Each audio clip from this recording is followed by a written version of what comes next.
lecture in the webinar series. Today we have with us Mr. Utshavraj Sarkar. He is currently pursuing his PhD from IISc. He had pursued his graduation from BSc St. Xavier's, Kolkata, and post-graduation from CMI. So over to you.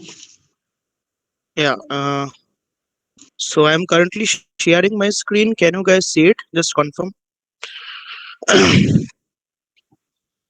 Okay. So today my topic is, the sequences. Yeah. So what do we mean by sequences? Can anyone tell what do you mean by sequences? Maybe someone from group one can respond.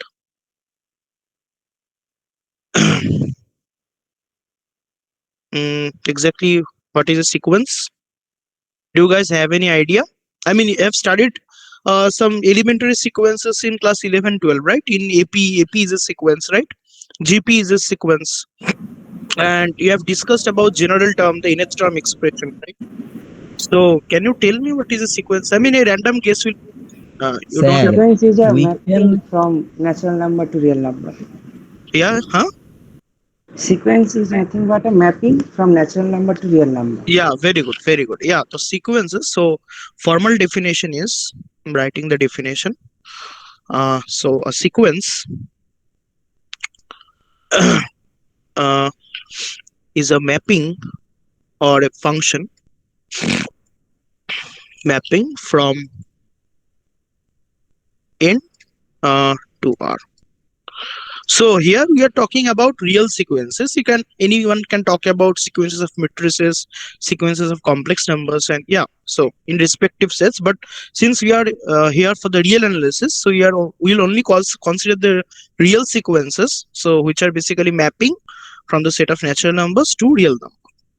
Okay. So, so today we'll mainly discuss about different types of sequences like bounded sequences, the sequences which can't overshoot actually. So let us start with some definitions. Okay, so before that, first some examples. I mean, yeah, of course. So one of the example is xn is minus 1 to the power n. Oh, so okay. Let me first introduce what do we mean by actually this xn. So if I take a sequence that is basically a mapping from n to r, now we actually use a notation for that. I mean, we denote the value of f1 by x1. Okay, so x is nothing special. You can also write y1, z1, anything you want. So then we denote the value at 2 by x2 and so on. So basically for every natural number, you are getting a real number. Okay, so now to look at this. This is one such example, because if you put 1, you will get minus 1. If you put 2, you will get 1, and it will keep oscillating, right? Between 1 and minus 1. Okay. Okay, let us go further. Then we first define what do we mean by bounded sequence. So definition of bounded sequence. So suppose we have a sequence. So suppose xn is a sequence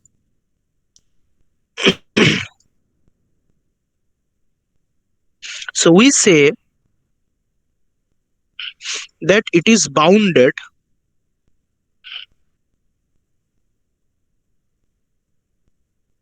mm, it is bounded if there exists some positive m such that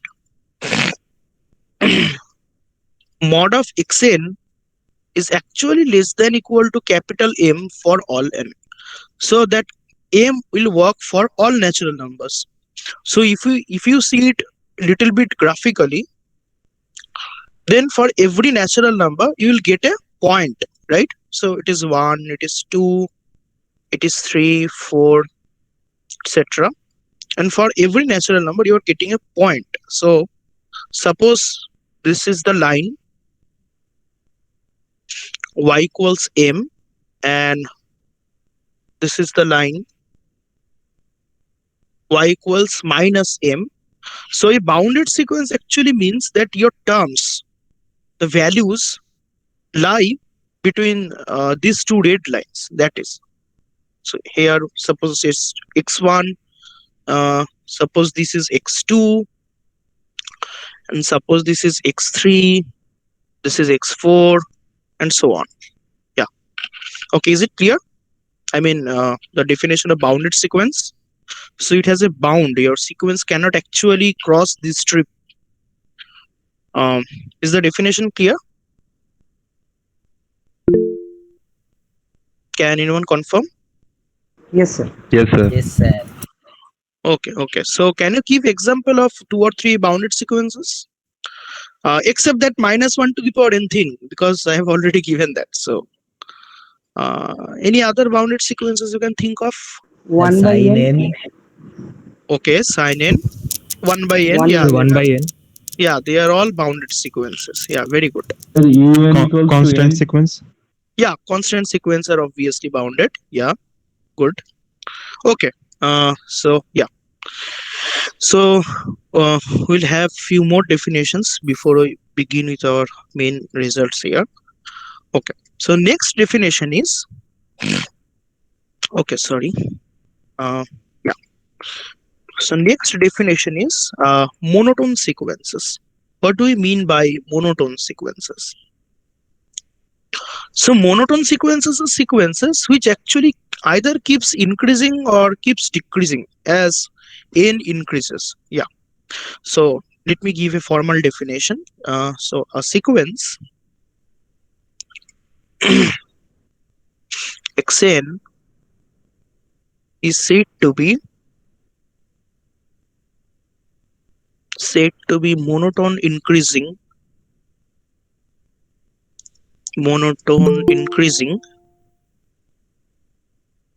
if xn less than equal to xn plus 1.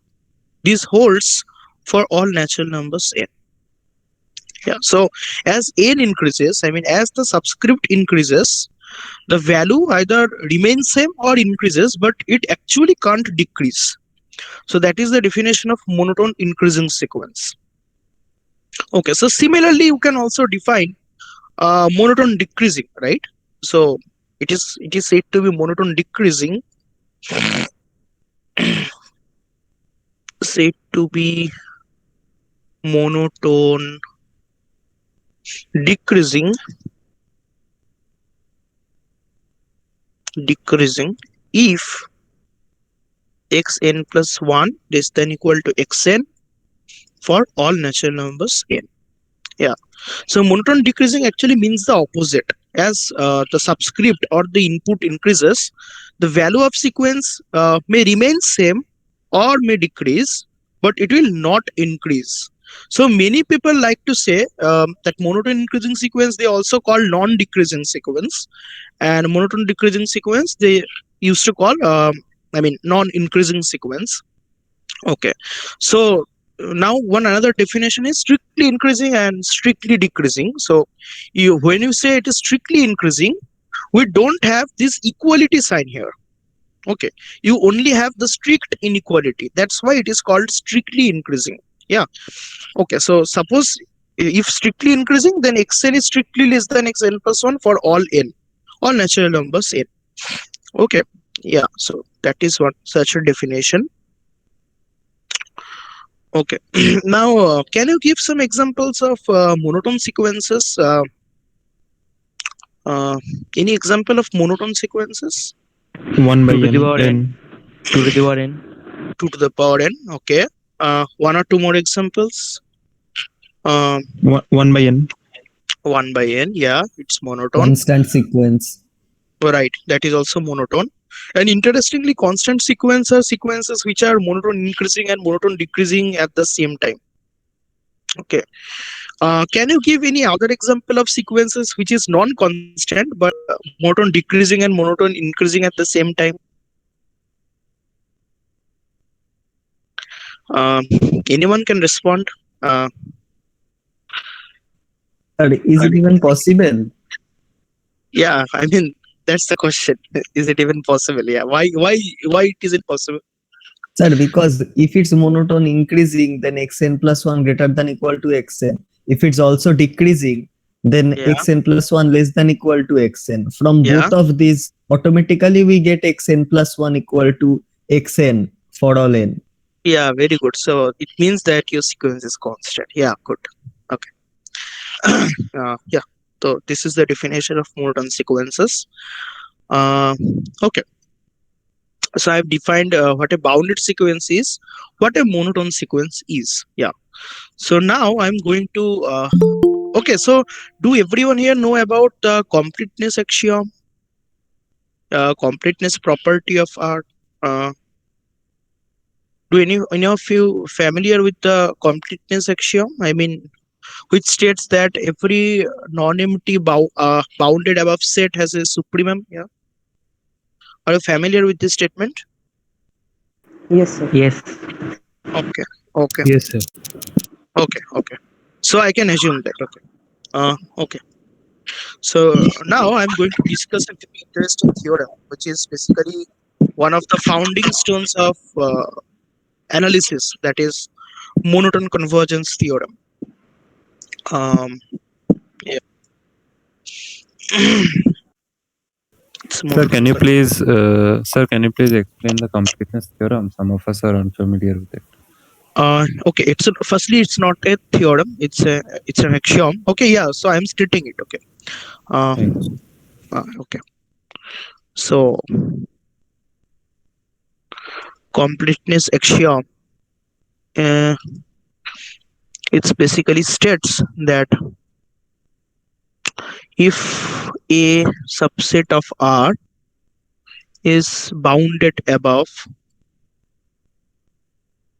uh, it's bounded above, and it is at the same time non-empty, then has a least upper bound.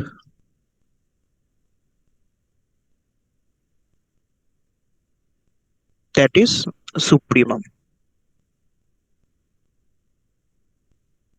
So every non-empty bounded above subset of R has a supremum. So this is basically the completeness axiom. So actually, our whole real analysis depends upon this. I mean, all the results further which will prove and going to discuss depends directly or indirectly on this axiom. Yeah. So next, so it is important to note it down if you haven't. Okay. So next, that's the main theorem I'm going to discuss first. So that is the basically monotone convergence theorem.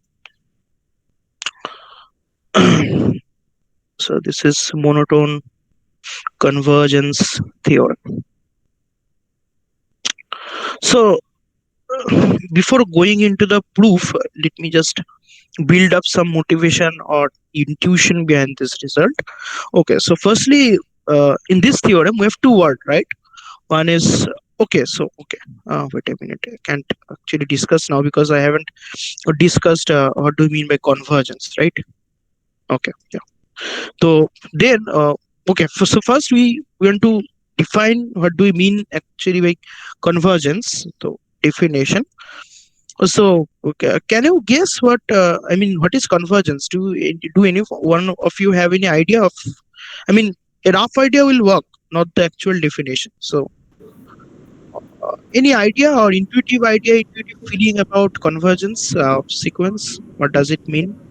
And all the term of the sequence gets very close to a specific term.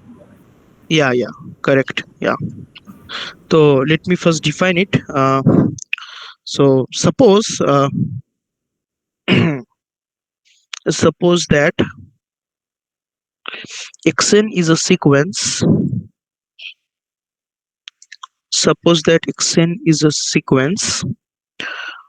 We say that xn is convergent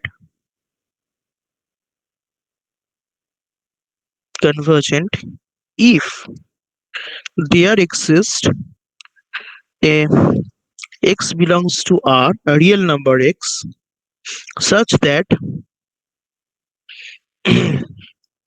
for any epsilon greater than 0, so epsilon is for you to choose actually, so it's arbitrary.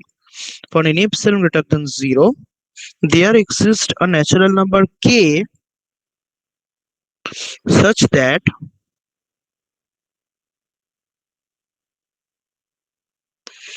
whenever n greater than equal to k, we must have mod of xn minus x. This is less than epsilon. Okay, so given any epsilon term, I mean you can choose epsilon to be arbitrarily small, but you have to make sure that your epsilon is positive. So you can think epsilon as some error term. So you want to approximate x via the sequence xn. So you can approximate is really good. I mean you can get closer to x as much as you wish. Okay, so this is the intuition behind convergent sequences. Okay, so Sir, this is the excuse yeah me. yeah I have yeah a doubt. Can I ask? yeah sure.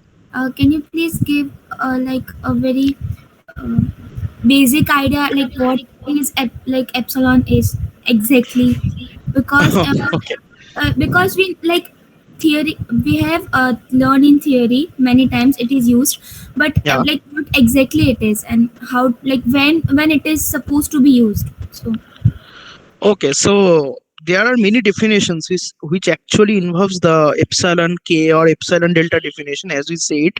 So when you will study limits or continuity, you can see there are lots of use of epsilons and deltas. And yeah, so primarily many people struggle with this epsilon thing. I also struggled during my time. So yeah, it's pretty normal. But here epsilon is just a constant. I mean, epsilon is arbitrary, so you can I mean make it arbitrarily small.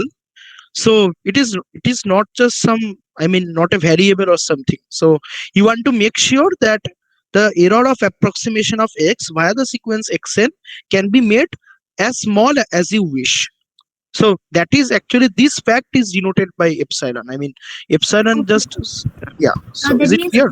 closer to zero, but not zero. Like as Uh, close as not possible. yeah, actually not necessarily that. Epsilon, I mean you have to take epsilon positive, but the mod term can be zero. I mean you can obviously take constant sequences, right? In that case any Yeah. epsilon will work. Okay. Okay, is it clear? Yes. Thank you. Okay, okay, welcome. Okay, so this is the definition of convergent sequence, and in this case so in this case x is called a limit. Note the word a limit. ठीक है sir? X is called a limit of xn. Okay, can you guys guess why I haven't used the word the limit yet? Any guesses?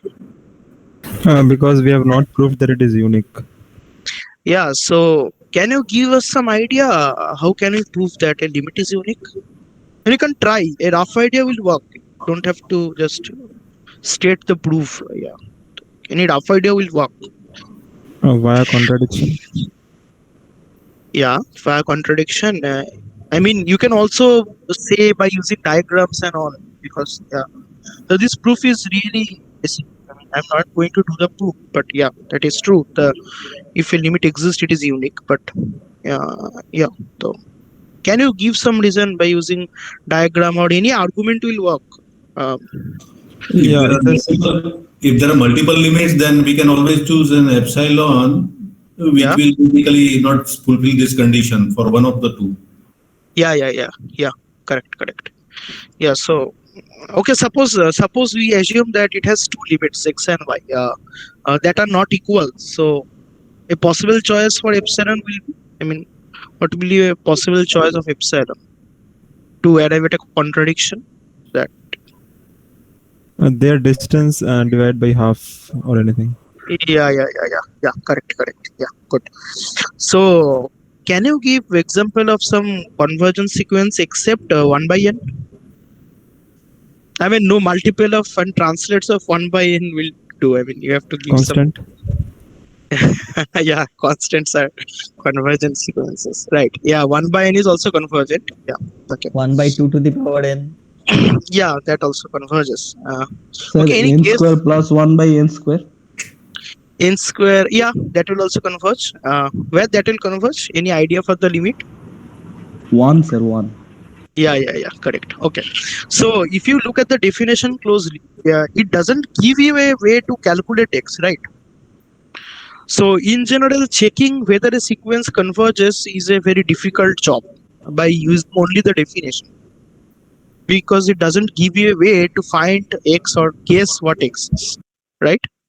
So if you can guess what x is, you can always check by using the definition whether your guess is correct or not. Uh, Otherwise, you can't actually find x from this definition. Okay, so we have alternate concept for this, which we will introduce a little bit later, which goes by the name Cauchy sequences. So that gives you a way to determine whether a sequence is convergent without actually computing or guessing the limit. Yeah, so that is a very helpful criteria there. Okay, so it is definition, and uh, few of you have give some examples. So one is xn is 1 by n. One gave a constant sequence, I guess. One gave 1 by 2 to the power n. Okay, so interestingly, if you take in another sequence, say pn is equal to cos n. Okay, you can later show that this actually doesn't converge at all. I mean, this sequence also doesn't converge. Okay, but we're not going to discuss it here because we are just working with basic definitions and examples. But you can later try it yourself. I mean, you can try to show that this sequence actually doesn't converge anywhere. Okay. Okay. I mean, this will be a very tricky problem. It's a very good problem to try. Okay. Okay. So we have the definition of convergence now. Okay. Okay. One another important result is you can you actually see that convergence sequence must be bounded? I mean, if you have an unbounded sequence, how can it converge, right? So I mean, you can just see a diagram for that. So suppose we have a sequence like this. This is 1, this is 2, this is 3, 4, and so on. And now suppose we have a sequence like this. 1 here, x1 is here, x2 is here, x3 is here, and it will just keep increasing. I mean, that just overshooting here. So this doesn't converge, right? So intuitively you can see that this actually doesn't converge because it is getting bigger and bigger. It is going nowhere actually. I mean, it is going to directly infinity, which isn't a real number at all. Yeah. So you can intuitively guess that this is actually this will not converge actually. But if something converges, the diagram will look like this, right? Suppose you have a limit here. Let's call it x. Okay. So this is my x line. So the diagram will look like this actually. So suppose here this is 1, this is 2, this is 3. Okay, let me explain again what do you mean by actually epsilon thing, and that will make it clear. 6 and 7 and so on. So yeah, so okay, so the convergence takes place. So if this is x, so I am taking any epsilon. I mean, you can take any epsilon you want. Okay, so after taking this, you just consider this strip. So here you have x minus epsilon, and here you have x plus epsilon. So you have this strip, right? This is actually your strip. So for convergence, after some stage, which is in definition, it is denoted by k. So given any epsilon after some stage, so suppose our k here is 4, suppose. So suppose x1 is here, okay, x2 is here, x3 is here, but interestingly after 4 onwards it will come inside this strip. x4 is here, x5 is here, x6 is here, x7 is here, and so on. So it will go near this line. So this is actually the diagrammatic representation of convergence. So do you understand the diagram? Is the diagram clear? I mean, the definition of convergence can be related with this diagram. Is it clear? Anyone? Yes, sir. Okay. Yes, sir. Okay. Yeah, actually, many people are responding in the chat box. Okay. I can't see that. So can you tell me one or two important questions or doubts if there is any?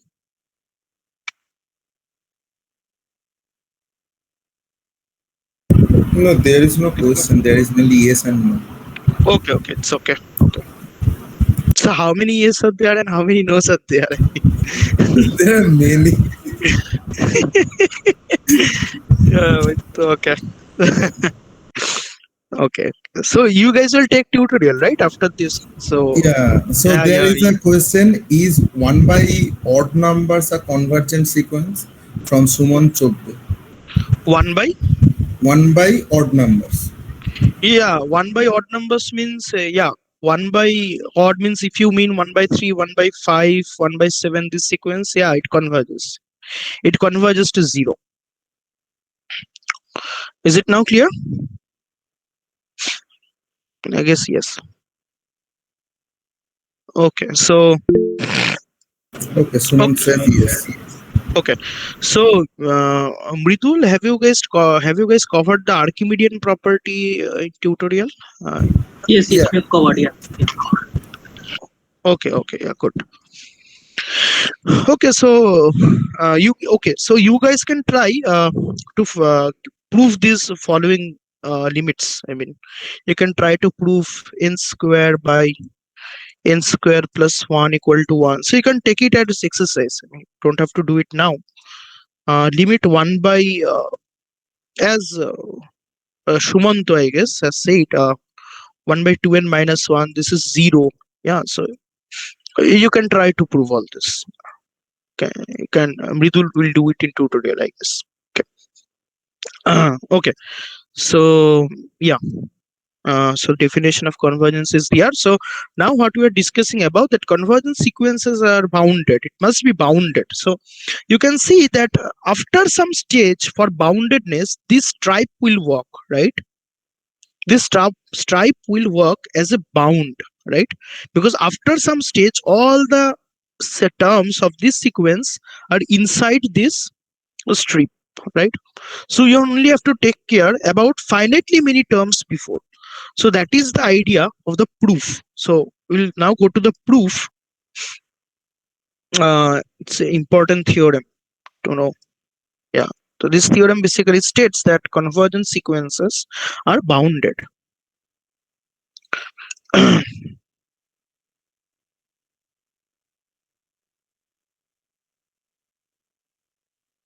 Yeah. So the proof goes like this. So suppose that xn is convergent. Suppose that xn is convergent. Okay. So okay. So now, so you can choose any epsilon you want. I mean, you can choose epsilon to be half, 1/3, 1/4. So I'm choosing epsilon to be 1, and that is fine. You can choose epsilon to be 10 too. Yeah.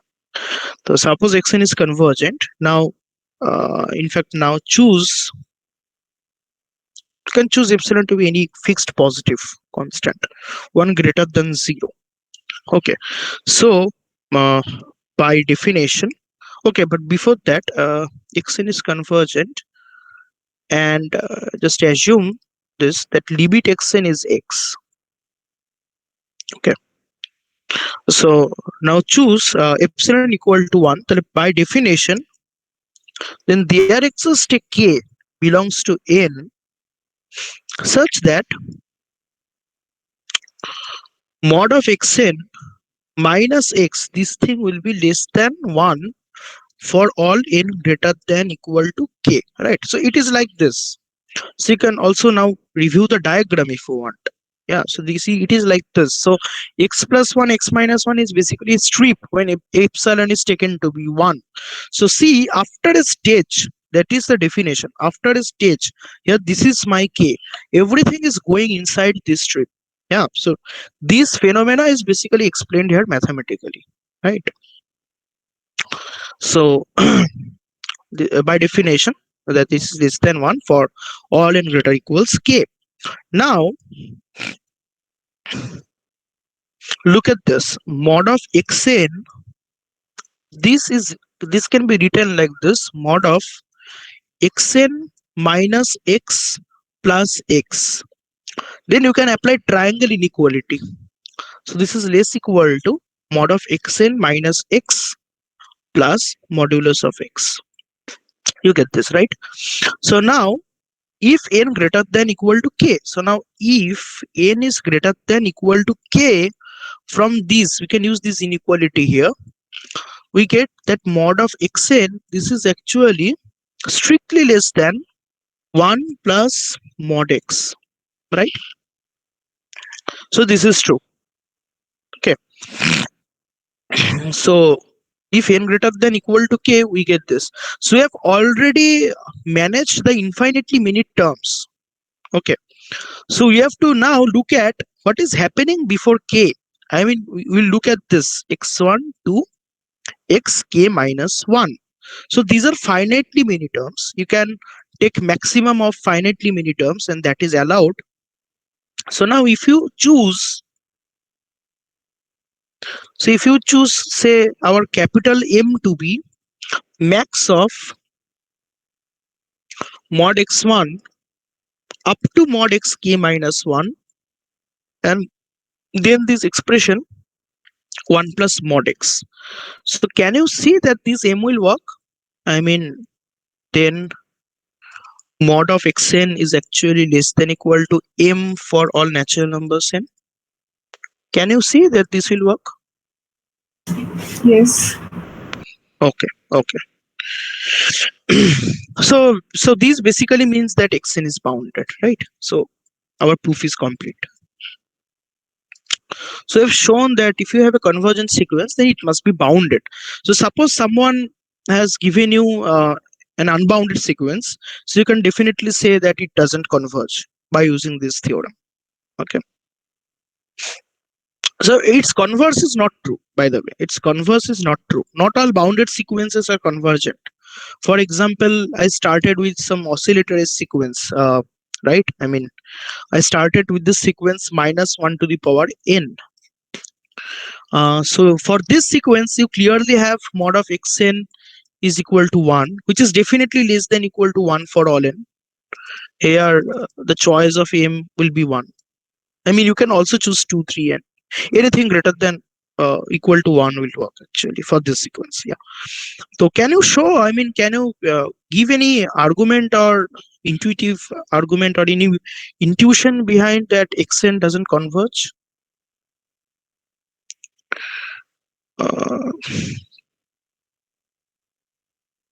Any group? Mridul, can you select a random group and choose someone? Can answer that. I mean, honest not. okay. Yes, sir. So we can basically, take d. Let's define a number d, which is defined to be maximum of x minus 1 and x minus of minus 1. Okay. So then clearly we have that d is greater than 0. And let us then choose epsilon to be d by 2. Okay, but what is x here? X is, let x be any real number. Okay. So you are choosing any real number x, right? Yeah.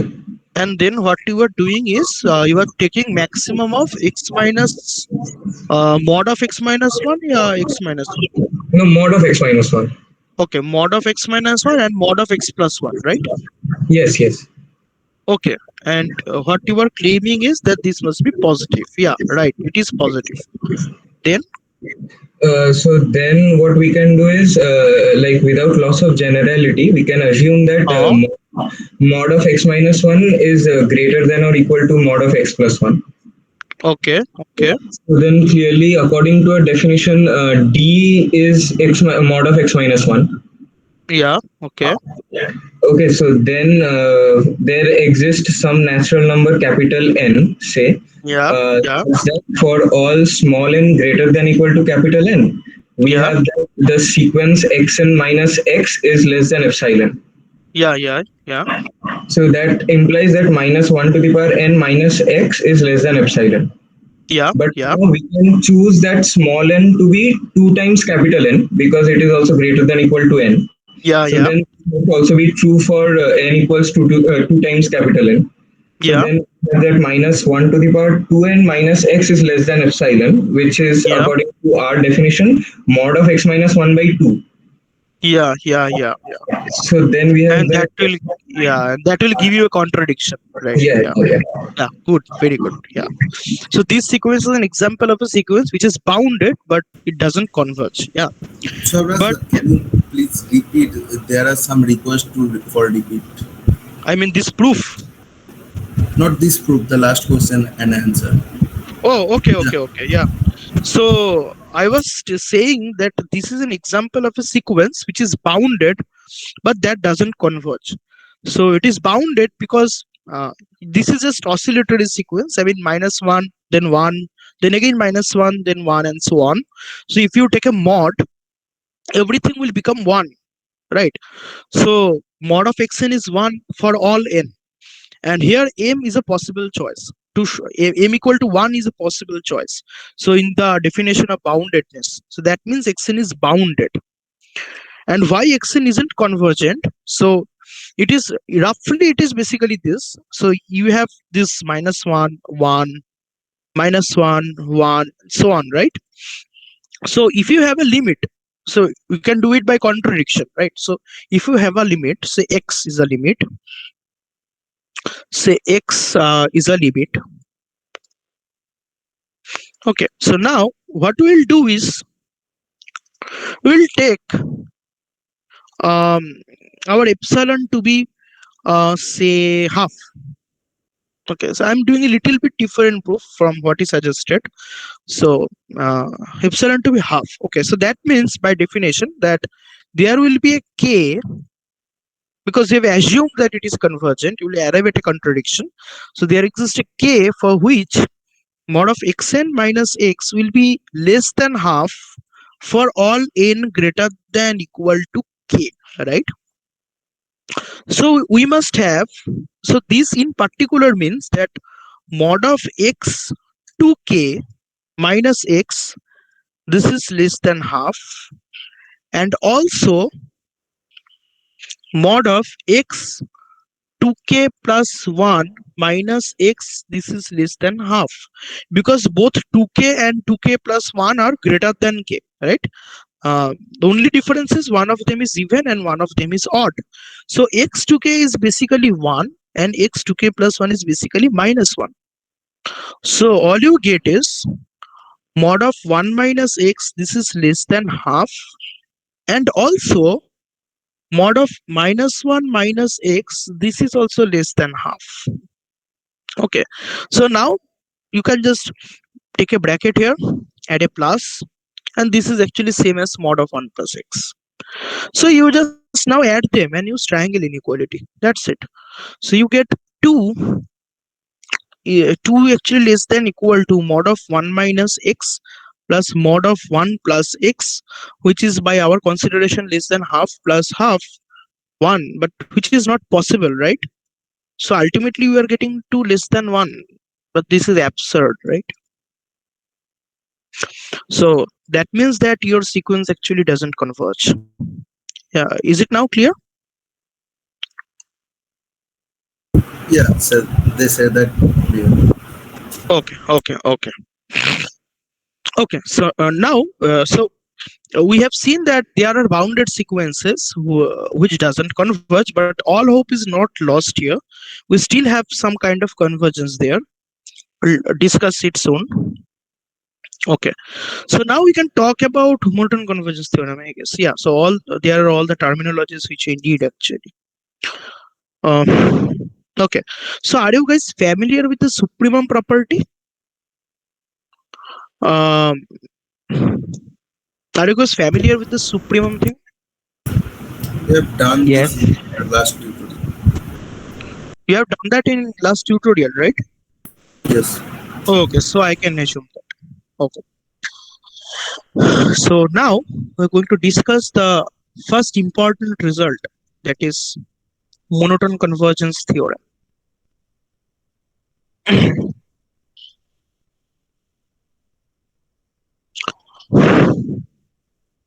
See, it is one of the first theorem where you doesn't have to know the limit or guess the limit to establish that a sequence actually converges. Okay, um, so there are two terms, right? One is monotone and one is convergence. So let me explain what does it mean first before giving you a formal statement and proof. So suppose, let me draw a diagram. So this theorem basically states that if you have a bounded sequence that keeps increasing, okay, I mean that is monotone increasing and bounded, then it must converge. So that is the correct statement of monotone convergence theorem. So bounded sequence means that there are two bounds. So suppose here is a closed door, so it is a bound, and here is also a closed door, so it is a bound, right? It is bounded. And it cannot just go outside it. So suppose you have an increasing sequence, so you have x1 here and x2 increases, actually x2 here, x3 here, x4 here, but just you try to feel that what will happen if you just keep increasing n. There will be a lot of congestion right here. A lot of congestion will be there. I mean, it cannot exceed d2, right? So there will be a lot of congestion, and in this part we'll get a limit. So this is the idea, this is the motivation behind this. Yeah, is it clear? I mean, is the intuition clear? Then we can proceed to the formal statement and proof.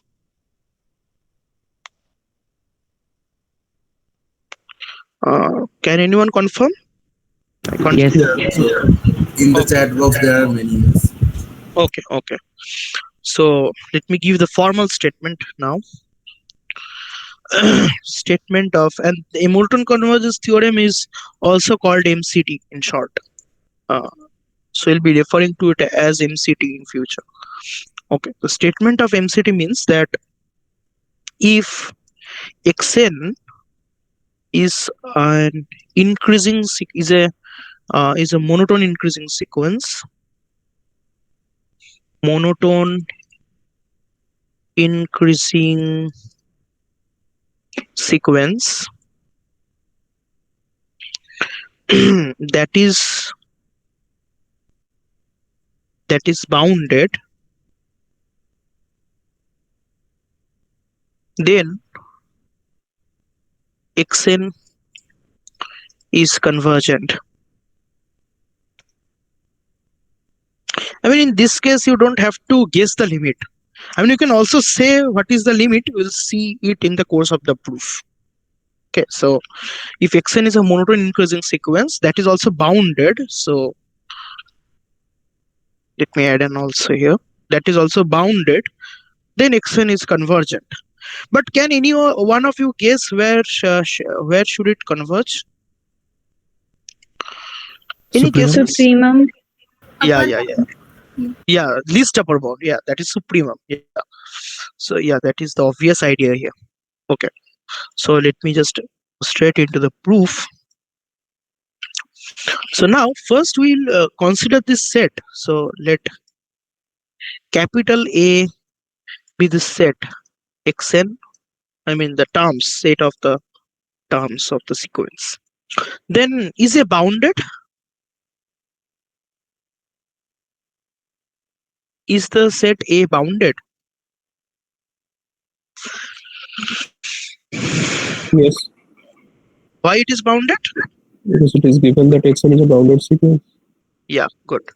So we have just observed that A is bounded, right? And A is non-empty, obviously, because it has x1 in particular. So now what can we apply here? Completeness axiom, right? So by completeness axiom,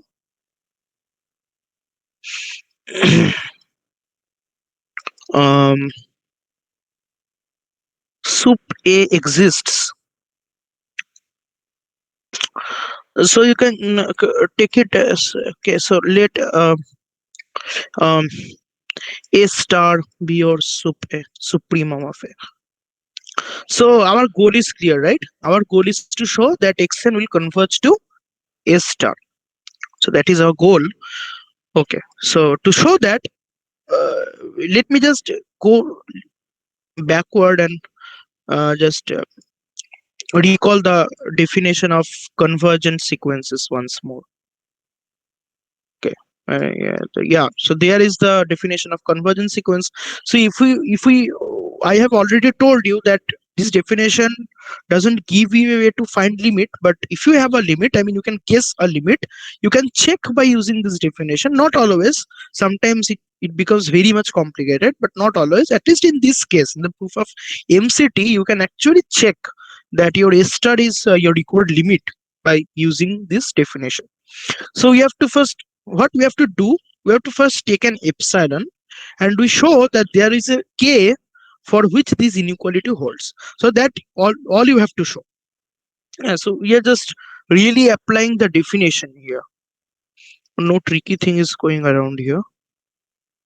Okay. Yeah, so A star is basically supremum of A. So we have just named it A star. Now let epsilon positive. Any epsilon will work, arbitrarily small, large, anything. So let epsilon greater than 0. Then by supremum property, so by supremum property, what will you get by supremum property? So there exists a natural number k such that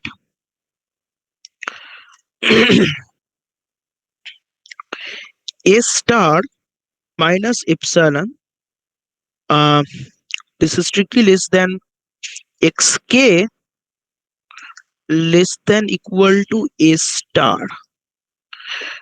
Can you guess why it must be true? Do you have any idea why it must be true? Sir, by the definition of lowest upper bound.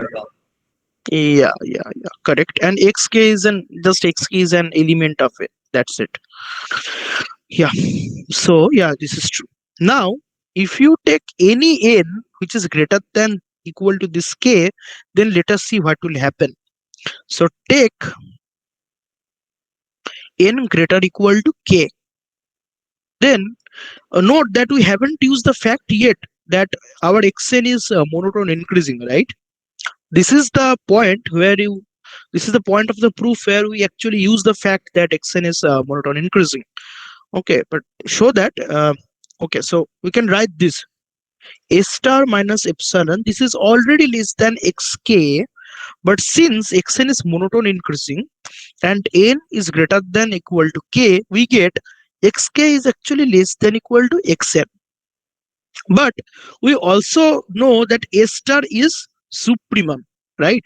So xn is further less than equal to A star, right? But epsilon is positive, so we get this is further strictly less than A star plus epsilon.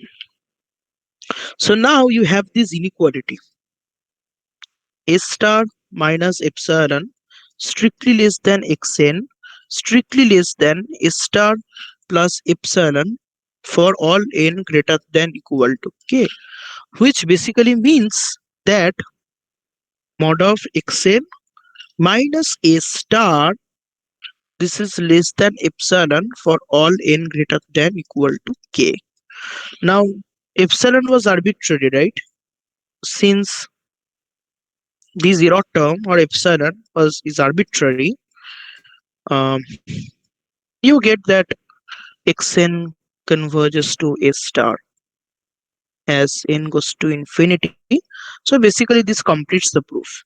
So not only xn is convergent, it converges actually to the supremum. Yeah. Is it clear? Can any one of you confirm? Is it clear?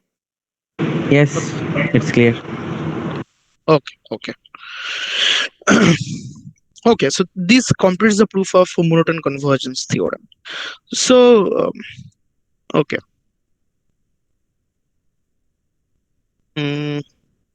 That's cool.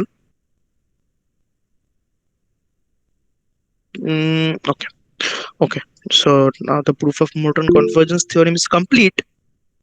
Next, we are going to okay. So okay, proof of monotone convergence theorem is done. Then we'll okay. So first, this is the first theorem which gives us a way to determine whether a sequence converges without actually guessing its limit. Okay.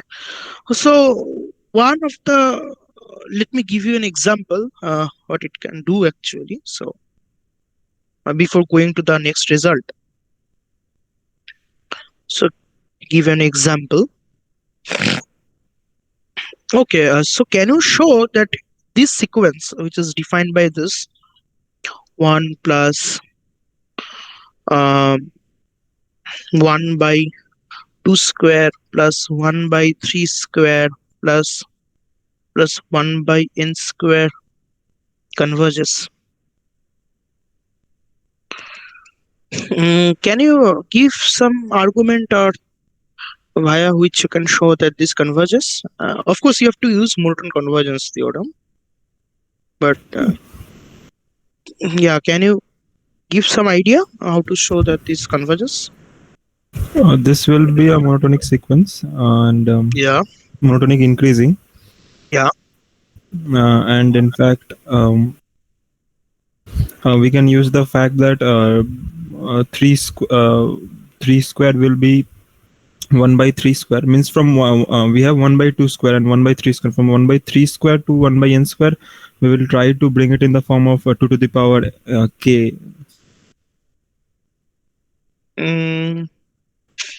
Can it be more explicit? I mean, it is of course monotone increasing. It is easy to see that. The interesting part is to show that this is actually bounded sequence. So Yeah. if you can show that, you are done, right? By monotone convergence theorem. So can anyone try to show that this is bounded? It is not hard to show actually.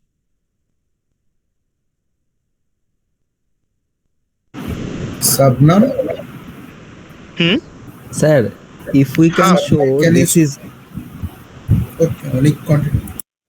that this sequence is always less than some other sequence and the other sequence is bounded, then Yeah. would it work? Yeah, it will work. So any guesses? Anyone can try. It may be wrong, but it's okay to answer. If we take xn plus 1, Okay. then we can minus it by xn, then we get Okay. 1 by n plus 1 whole square. Yeah. So this is a bounded. No, this just Less means than that 1. yeah, this is bounded by 1. But you have shown that the difference is bounded by 1. But I'm actually telling you to show that xn is actually bounded.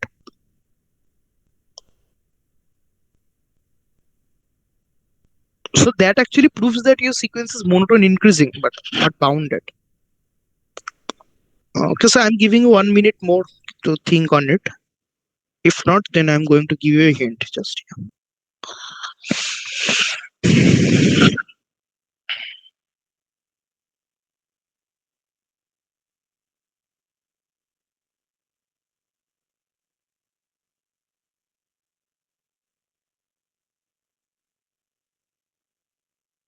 You can think about making an inequality, right? I mean, that is clear. You have to work with some inequality. But it's an elementary inequality. I mean, you don't need AMGM or Cauchy Schwarz, etc.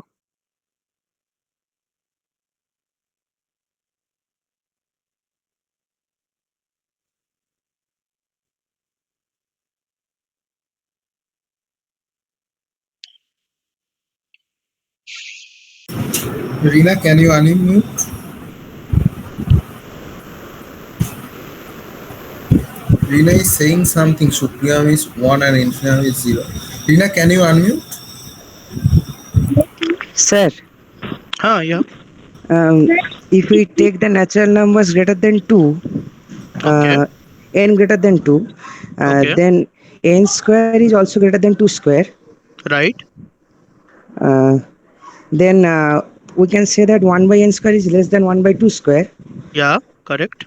And this way we can make the inequality 1 by 3 square plus 1 by 4 square up to 1 by n square is less than 1 by 2 square up to n minus 2 times. Yeah, so you are getting 1 by 2 square plus 1 by 2 square up to n minus 2 times, right? But the inequality you are getting on the right side there, that is not bounded. I mean, this inequality will not help you to show that xn is bounded. You need some better estimate. Okay. Yeah. Yeah. We know that 2 to the power n greater than n for all n greater or equal to. 2 to the power n greater than n. Yeah. So n square will be less than 2 to the power 2n. N square is less than 2 to the power 2n or 2n. Why? 2n. I mean 2 to the power n greater than n. So we square each side. I mean, you have just said that 2 to the power n greater than n. So actually, I was telling that backwards. I mean 2 to the power n greater than n. So 2 to the power 2n greater than n square. If 2 to the power n is greater than n, then 2 to the power 2n is actually greater than 2n, right? From where n square is coming? No, we are squaring both sides. Okay, you squaring both sides. Okay, from that. Yeah. Okay. Yeah. 2 to the power 2n is greater than n square. Okay. So if we just, I mean, invert it, so I mean 1 by the inequality reverses. So this total thing becomes an GP of 1 by 2 square. Very good. Yeah. That's a possible approach. Yeah. So that will imply that xn is bounded, right? That's all you want to say, right? Yeah. Yeah, correct. So if xn is bounded, so okay, so I am giving you another way. Stunt 1a. I'm just observe that this is true. 1 by n square minus n, I guess. That will work, I guess. Yeah. Okay, n square minus n. This is, if this is less than n square, right? This is obviously true for all n greater than 1. Now, if you just invert it, you will get 1 by n square minus n, which is greater than 1 by n square. And note that this thing is actually n minus 1 by n into n minus 1 greater than 1 by n square, right? So it just you will get like a telescoping something. This is minus 1 by n and this is greater than 1 by n square. So you can also use this inequality. Yeah, that will give you another way to think about it. And this is also a good estimate. Yeah, so this will okay. So Honest want to say something. Honest, you can say. Okay, so sir, I guess we can also do that like that only, that 1 by n square is less than equal to 1 by n into n minus 1. Yeah, that's all. Yeah, correct. This is the inequality, right? Yes, sir. Yeah, correct. So we have shown that xn is bounded, and some of you have noticed already that xn is monotone increasing. So now you can just apply monotone convergence theorem. Okay, but we don't have to guess the limit in this case, right? So that's interesting. I mean, you don't need to guess the limit to claim that it converges. But do you know where it converges actually? It converges to an irrational number, interestingly. Pi square by 6. Yeah. So it converges to an irrational number, right? Yeah. Okay. So I guess Euler first proved it. Don't know currently, but I think Euler first calculated it, if I'm not mistaken. Okay. So we now have the Morton convergence theorem, a way to establish convergence without guessing the limit, or without knowing the limit at all. We'll now see another route to establishment of convergence. So that is basically Cauchy convergence criteria. But before that, let me tell you what a Cauchy sequence is. So first, a definition. So a sequence Xn is called a Cauchy sequence. Cauchy sequence if for any epsilon greater than 0 there exists a k belongs to n such that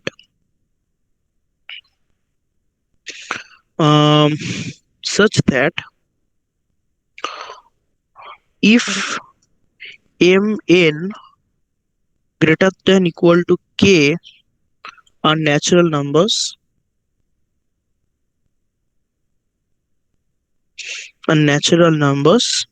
then mod of xm minus xn, this is less than epsilon. So basically Cauchy sequence means that it is a special type of sequence where distance between the terms gets smaller and smaller as the subscripts increases. Is the definition clear? Any questions or doubts?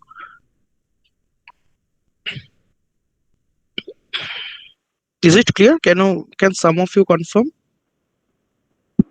Yeah, can you please see the chat? There is a question actually. Okay. What's the chat? Pi square by 6 is MCT applicable to an arbitrary space. In other words, what are the necessary conditions for MCT to hold in a space? Okay, so first you need an order, right? You first need an order. Otherwise, you cannot talk about MCT because what is the meaning of increasing if there is no order, right? So at least you need an order space. Yeah, but you also need the completeness property to hold. So yeah, I don't know currently actually, but there is a thing called linear continuum, right? So completely ordered linear continuum, we can think about MCT, but I don't know whether it will hold, I guess. But you can try. When you will study topology, you will read about the completely ordered linear continuum, and you can think about MCT on that space. But at least you need an order, and regarding that, a completeness axiom like thing. Otherwise, those are needed to apply MCT. So, is it now clear, Anish? Like in Q it doesn't hold. Yeah, in Q it doesn't hold because Q doesn't have completeness property. Can you see why?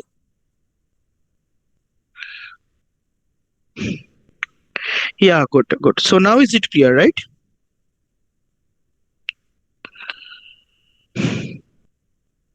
Okay, good.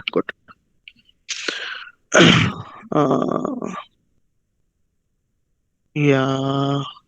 Okay, so going back to this, so is the definition of Cauchy sequence clear? Can anyone confirm? Yeah. Okay.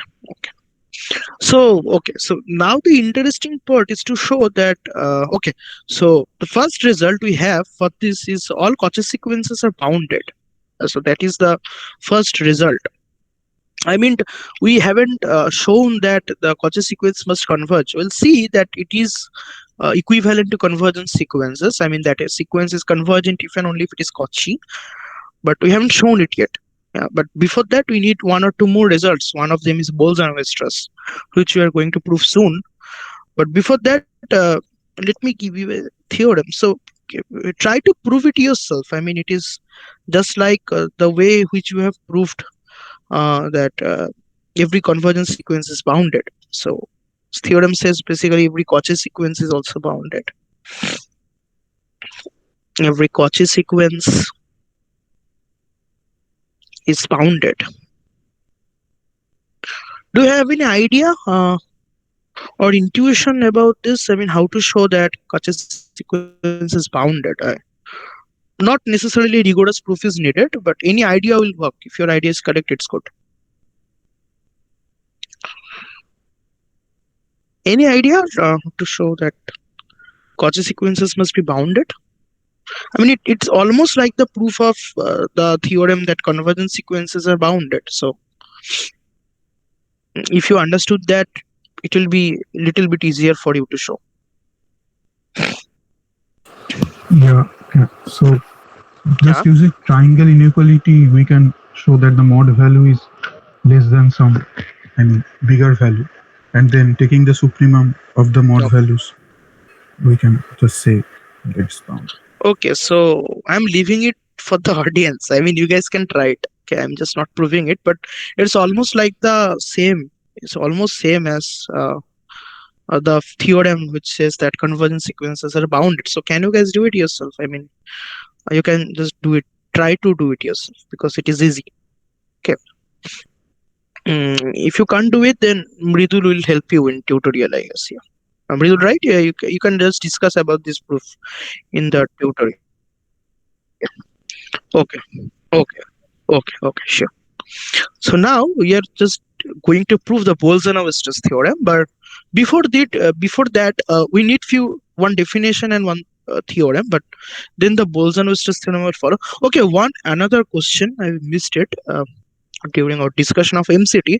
So MCT basically states that if you have a bounded sequence that is monotone increasing, then it is convergent. So this is the MCT, right? What about if we change the monotone increasing condition to monotone decreasing condition?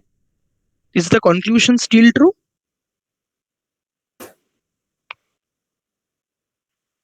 Yes. It has to be bounded below them, I guess. Bounded below. Yeah, I've told you that your sequence is bounded. So it is both bounded above and below. Then it's true. Yeah. Can you guess the limit? Infimum. Infimum. Yeah. Good, correct. Yeah. So, okay, so you can try to prove it also. I mean, just take the negative of it and apply MCT on that. And the remaining will be clear. Okay. Because if a sequence is monotone decreasing, its negative sequence is actually monotone increasing and also bounded. Okay. So, this is called every Cauchy sequence is bounded, but okay. So now we are just defining a term which we'll call a peak of a sequence. What is a peak? So I mean, peak is diagrammatically obvious. I mean, suppose you have 1 here, 2 here, 3 here, and so on. So peak is basically, so suppose here is your x1, here is your x2, and all other terms and x4 and so on lies below x2. Okay, so we'll say that this height, I mean the x2, this is a peak. Okay, so this is the diagram. I haven't defined it formally yet. So peak means that after that term, so suppose xk is a peak. What does it mean? It means that after the kth stage, I mean if n greater or equal to k, then xn will be less equal to xk. No latter term will exceed xk ever. Then we'll say that xk is a peak. Okay, so it is like a peak of a mountain. You can think about it. Okay, so let me define what do we mean by peak. Formally, so suppose xn is a sequence So suppose xn is a sequence. A term xk of xn is called a peak. It's called a peak if xn less than equal to xk for all n greater than equal to k. So no terms after xk will ever exceed xk. So that is the definition of peak. Okay.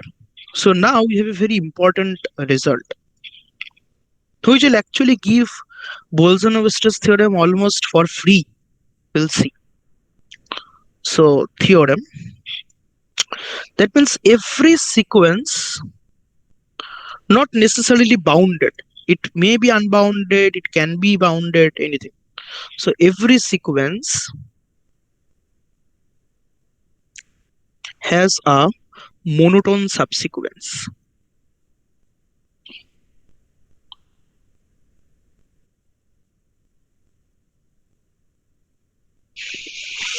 So every sequence has a monotone subsequence. This is the theorem. Let me just go into the proof. So we'll basically use the peak definition. So have you understand the definition of peak clearly, because it is important in our this proof. What happened about the point less than k? Okay, so it may exceed xk, it may not exceed xk. So I mean, we are not interested what is happening before xk. We are only interested in the fact that what is happening after xk. If the terms after xk doesn't exceed xk, it may be equal, but it must not exceed xk. If this is the case, then we say it is a peak. So we are not interested in the term what is happening before xk. Yeah, so is the definition clear to everyone of peak? Can anyone confirm? Yes, it's okay. Okay. So now the theorem says that every sequence has a monotone subsequence. So now let xn be a sequence.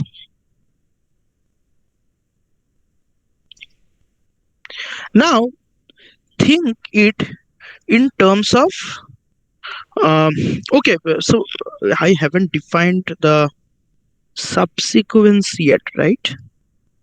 Okay, so let me first define what do we mean by subsequence. Then we are going to do it. So okay, just hold on a sec. We're coming to this result pretty soon. So let me define what a subsequence is first. Subsequence. Okay, so let us see it informally first, then we are going to define it formally. So suppose you have a sequence like this. You just list the terms x1, x2, x3, x4, and so on. So can you guess intuitively what a subsequence must be? At intuitive level only. Don't need to say the definitions and all. Can anyone say how a subsequence must look like? A sequence with some point of this sequence. Very good. So you can just means x2, x3, x4. Yeah, so you can literally pick say x2 first. Yeah, then you can pick x4. Then you can pick x5. Yeah, anything, right? But you have to make a sequence out of that. Yeah. At the same time, you have to maintain order. I mean, you cannot just put x4 before x2, right? You can put x4 before x2. You have to maintain the order, but you have to also construct a sequence out of the given sequence. So this is basically subsequence. Now let us formalize it. I mean, how to define it correctly. So, sorry. So suppose xn is a sequence. Mridul, can you just discuss the subsequences in little more detail in tutorial classes? I think I I could not cover all the lim sub naming thing. I'll try, but I think Okay, we will cover that. Yeah. okay. So suppose xn is a sequence.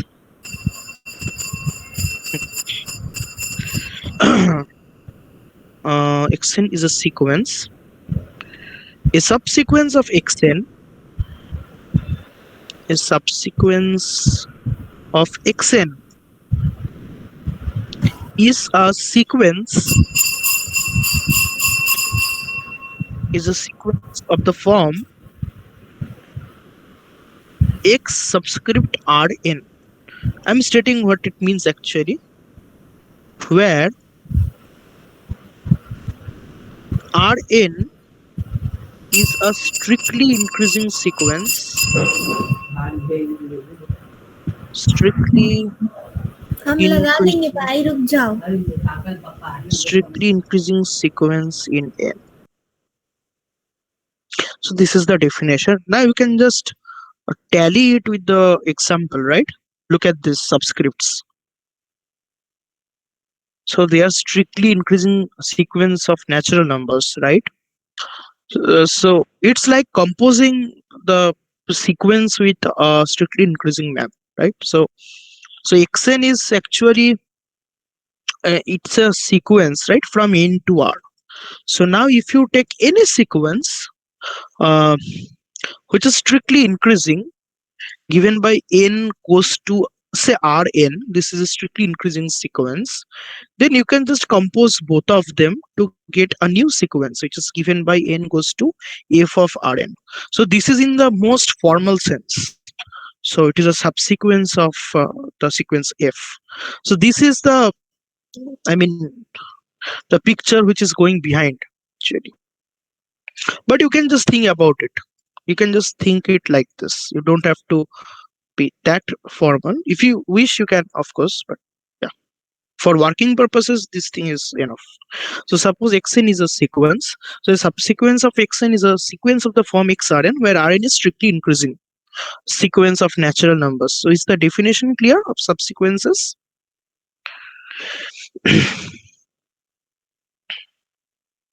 Is the definition? Yes, it is. Okay. So okay. So I'm just going to give you a theorem which is actually not needed in the next proof, but anyway this is important, that's why. So I'm not going to prove it, so I'm also leaving it to you because it is not hard to prove.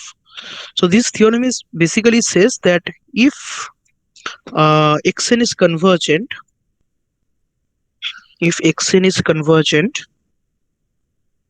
and limit of xn is x, then all subsequences of xn converge to the same limit.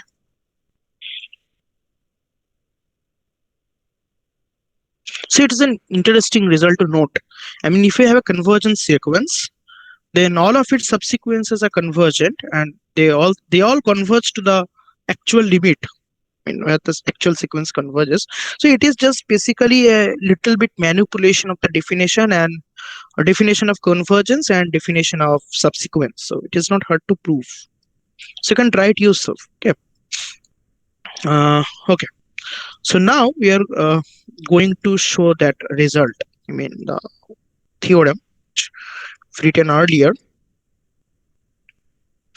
Okay, theorem. Okay, so it basically says that every sequence has a monotone subsequence. So if you are given any sequence, you can choose or pick terms of the sequence in the given order, which is monotone. Either it is monotone decreasing or it will be monotone increasing, but it will be monotone. You can always do that for any sequence. Okay, so that is the theorem. So every sequence has a monotone subsequence.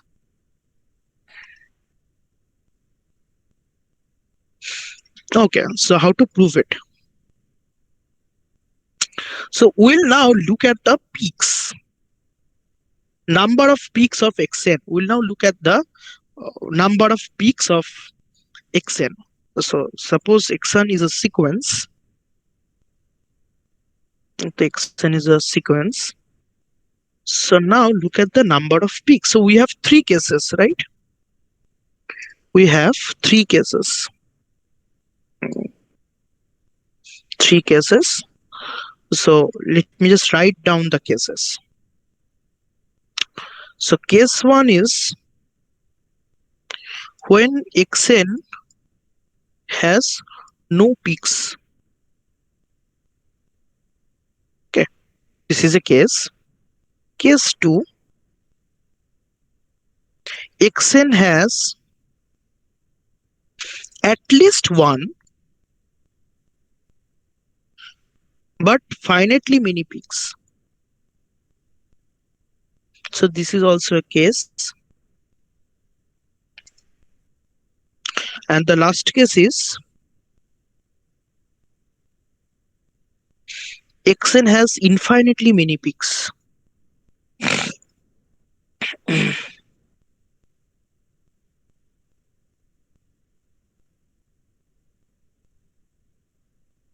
Okay. So can you guess anything for case 1? I mean, if xn has no peak, then what will happen? Can you construct a monotone subsequence out of it?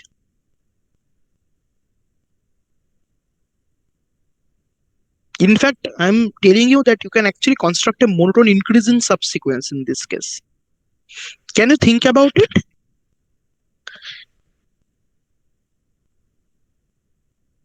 How to construct such a subsequence if xn has no peak?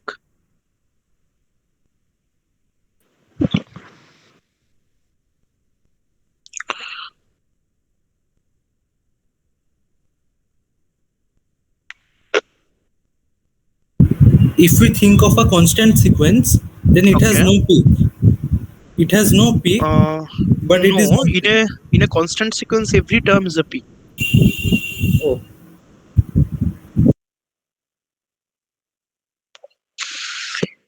If a sequence has no peak, and it is easy, right?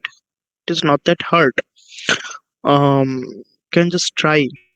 I'm giving you 1 more minute before going into the proof, so you can think about it for a minute. Then it is a monotone sequence. If it has no If peak. xn has no peak, then it is monotone sequence. No, that's not true. Increasing sequence. No, that's not true. That's not true. You can just easily find a counterexample to that. Sir, if it has no peak, so if you pick any term of the sequence, we will find Okay. a term in the sequence which is greater than that term. Yeah. Go on. Then. So in this way, we will be able to create a subsequence which is monotonically Very increasing. good. Very good. Right. Correct. This is the correct idea. So what he said is case 1, proof in this case actually. So say we start with the first term, right? Okay. So we first with the first term, x1. So we know that it is not a peak, right? But we know the definition of peak already. So x1 is not a peak. Means there is a term of this sequence which is strictly greater than x1, right? That is what we mean by saying when we say that x1 is not a peak. So peak such an element. So call it xr1. So x1 is not a peak. That's why you are getting an xr1. Now again, we have assumed that this sequence has no peak. So xr1 is also not a peak. Alright? So you can always find a term which is coming later that is strictly greater than the previous term. So there is some R2 which is strictly greater than R1, so that you are getting this. Again, you can continue doing this, right? Again, you can say that xr2 isn't a peak. So you can get R3 that is greater than R2 such that XR3 is strictly greater than XR2. So now that, okay, so now you can see we have constructed a subsequence out of that which is strictly increasing, right? So this completes our case, this case. I mean, if you have no peak, then you can always peak strictly increasing. In fact, this is a strictly increasing subsequence. So if your sequence has no peak, you can always pick a strictly increasing subsequence out of it. So obviously this is monotone. So this basically completes the proof of case 1. So can you guess what will happen in case 2? Any guesses? The hint is actually you can use case 1 to actually prove case 2. Can you do it?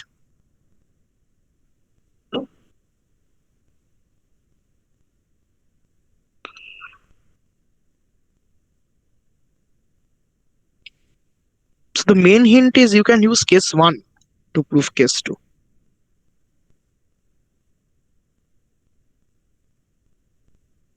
Any guesses?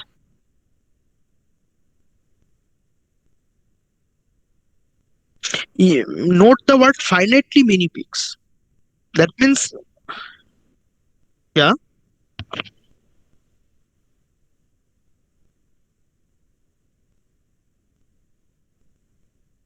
So if okay. So okay, so I yeah. have an idea. So if there are finite number of peaks, so Yeah, at one yeah. point we will run out of peaks. Very good. And exactly that will after, come to case 1. Yeah, and that will come to case 2. Very good. Yeah, correct. So let me just formalize it a little bit. So in this case, Xn has finitely many peaks. Finitely many peaks. So we can find a largest subscript, right? For which xrn is the say n naught. So xn naught is the largest peak, and there is no peak after that. So choose largest natural number n naught such that xn naught is a peak. So you can always choose such largest, right? Because we assume that it has finitely many peaks, not infinitely many. Okay, we can always choose such n naught so that x n naught is a peak. Then you just look at this sequence. Okay, let me call it yn x n naught plus n. So it is basically the sequence x n naught plus 1, x n naught plus 2, x n naught plus 3, and so on. So now by our construction, and as our friend said, that this has no peak, right? So it is just becoming a sequence in case 1. So you can always construct a strictly increasing subsequence out of this, right? Because this sequence has no peaks, right? So if you take a subsequence out of this, then it will also be a subsequence of xn, right? Because how a subsequence here look like? It will look like xn naught plus r1, right? xn naught plus r2, and this is strictly increasing. We have already seen we can do this in case 1. xn naught plus r3, and so on. And of course this is also a subsequence of xn, right? Is it clear? Yeah. Okay. So this basically proves our case 2. Now the most easy case. So I just left it for last, but actually it is the most easy case here. So xn has infinitely many peaks. So what can we do now?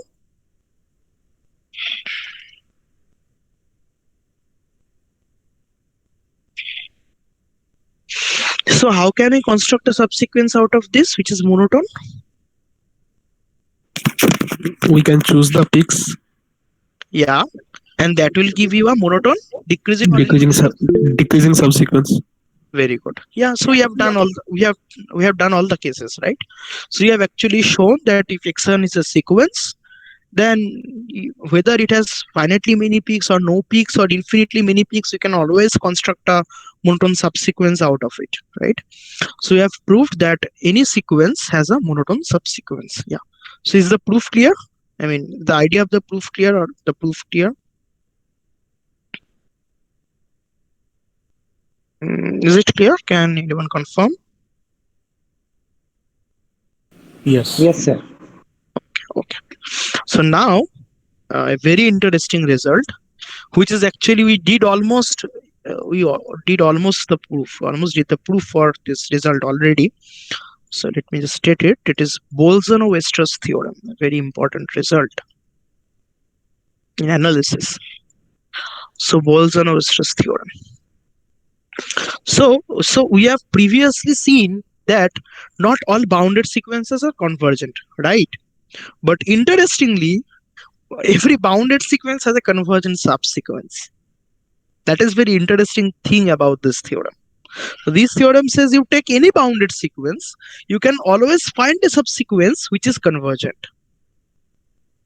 So this is basically the Bolzano-Weierstrass theorem, but we almost did everything for the proof. We'll see. Okay, so the Bolzano-Weierstrass theorem says that every bounded sequence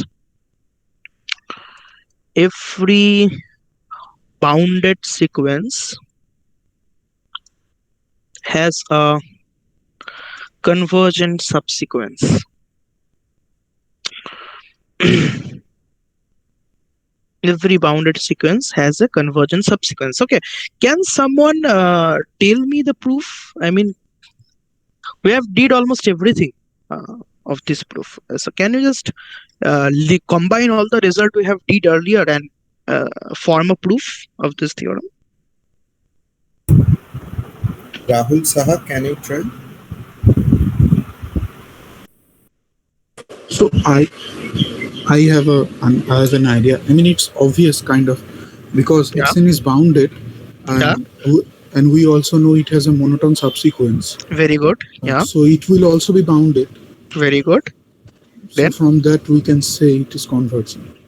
Right. By which theorem you are concluding this? So from monotone subsequence theorem, we know that there will be a subsequence. There are monotone subsequence. Yeah, it is a monotone subsequence. That theorem, and that is also bounded because you see that is also bounded. Yeah. Then which result are you applying to show that it converges? Oh, that I forgot the name, but it's monotone convergence theorem. Monotone convergence theorem. Yeah, it's MCT. Because you have a monotone sequence which is bounded. Yeah, correct. So this proves the Bolzano-Weierstrass theorem. So, yeah. So let me just write it once for everyone here. So suppose Xn is a bounded sequence. Suppose Xn is a bounded sequence. Then by the previous theorem, Xn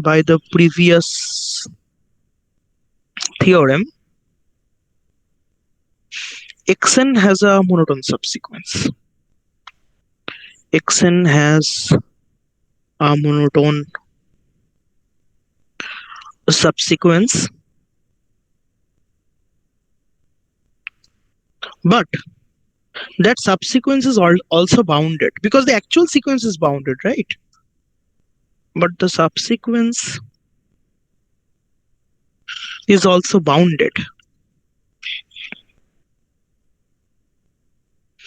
So it is bounded and it is monotone, right? So by monotone convergence theorem, that subsequence is convergent.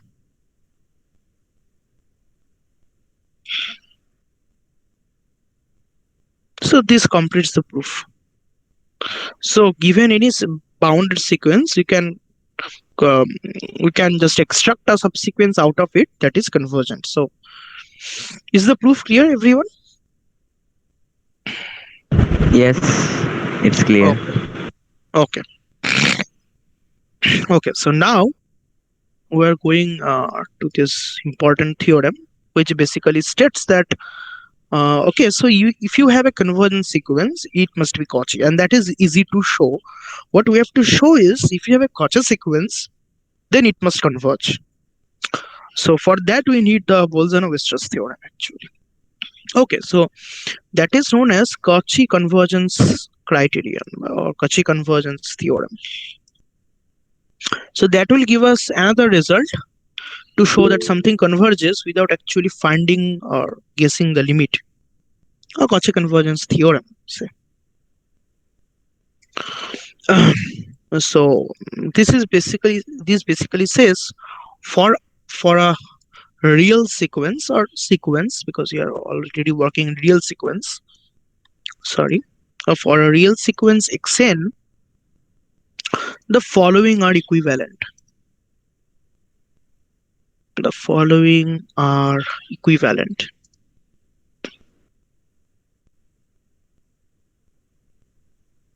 So first thing is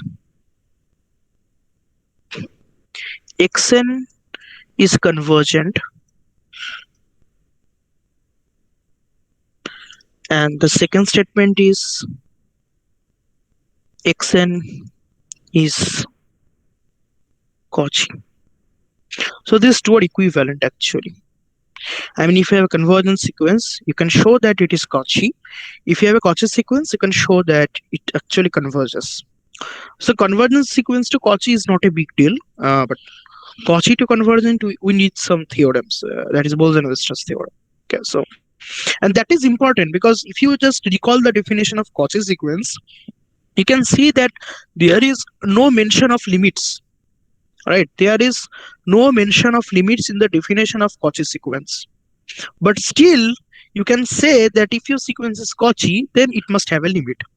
That is, your sequence is convergent. So we have to produce that limit. Okay, so let us go to the proof. So first let me do the easy part. That means 1 implies 2. So any idea for 1 implies 2? Actually, you guys can try if you wish. I think it's straight triangle inequality. Yeah, it's a straight application of triangle. Can you elaborate a little bit? I mean, we have xn minus xm, right? Mod of xn minus xm. Right. So right. If we already know it's convergent, so its limit we can assume is L. So okay. So mod of xn minus xm equals to mod of xn minus L plus L minus xm, and then just okay, I mean, and they both can be reduced to 0. I mean, yeah. The limit can be limit of, so then you can apply directly sandwich theorem. Yeah. Okay, so let me do it for the rest. So 1 implies 2 is actually not difficult. So it is given that xn is convergent, right? That means xn has a limit. So let x equal to limit xn. Okay, so now pick, but let epsilon positive. Then there exists a natural number k such that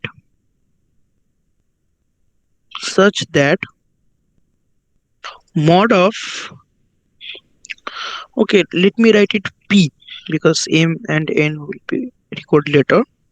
Okay, so xp minus x, this is less than, say, epsilon by 2 for all p greater than equal to k. So this is basically the definition. So I have chosen epsilon by 2 in place of epsilon. Yeah, that is the idea. You can also choose epsilon, and that is perfectly fine. Yeah, so I'm just writing epsilon by 2 because the end result will look similar to our definition of convergence. Yeah, so it is true for all p greater equal to k. So now take mn greater than equal to k and consider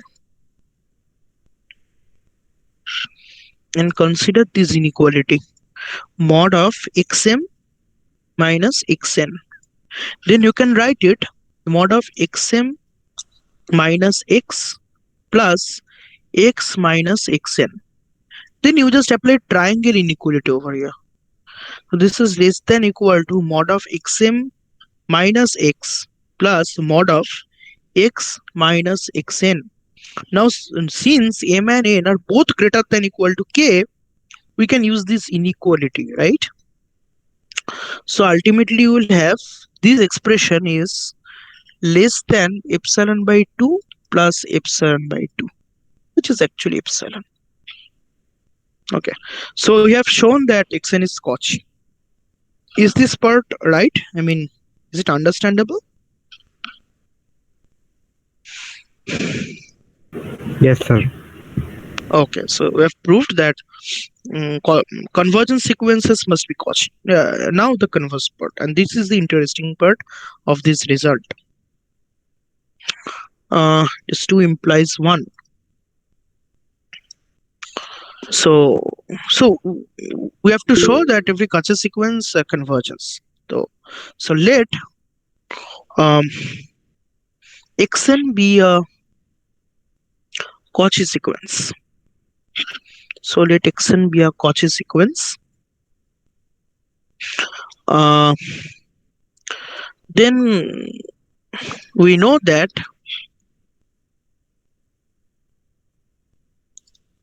xn is bounded, right? Because I haven't proved it, but I stated the theorem, right? That every Cauchy sequence is bounded. Then we can apply the Bolzano-Weierstrass theorem. Then by Bolzano-Weierstrass theorem,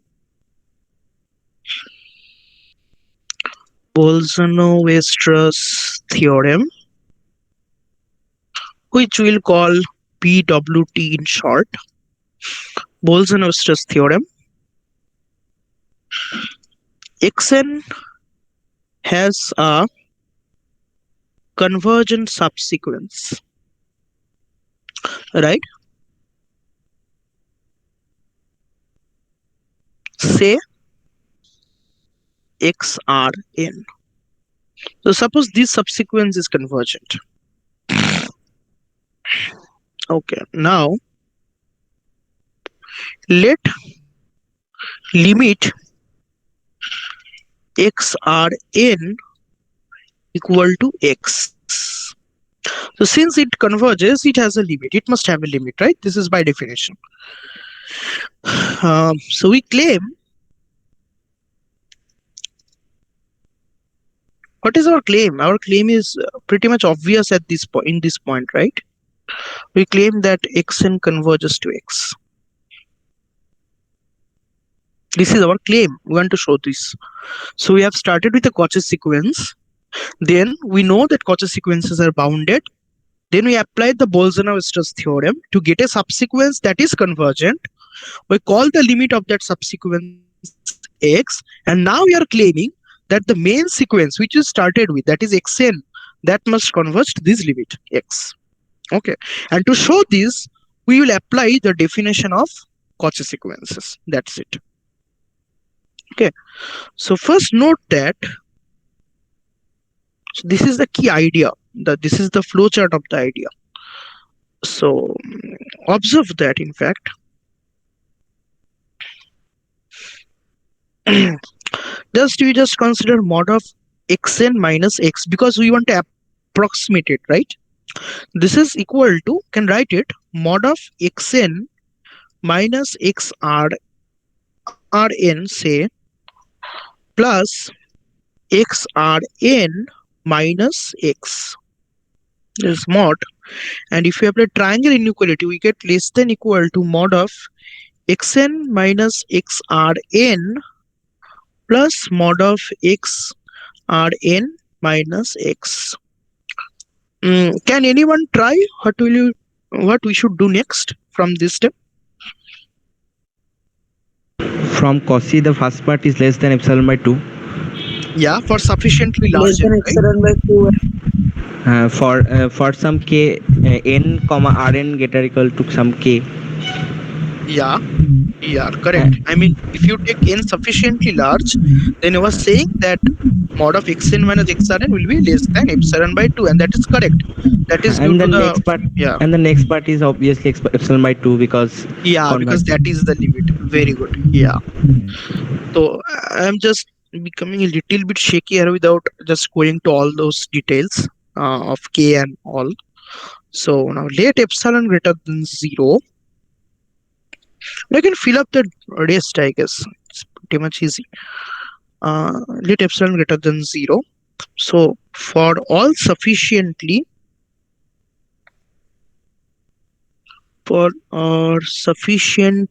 large n's, we have these two inequalities, mod of xn minus xrn. This is less than epsilon by 2. That is due to the fact that xn is Cauchy, and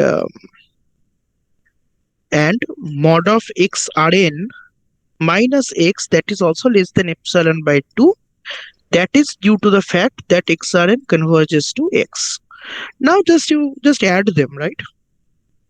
So we get, therefore, mod of xn minus x, this is less than epsilon for all sufficiently large n.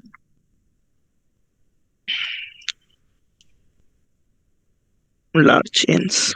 So that means xn is convergent, right?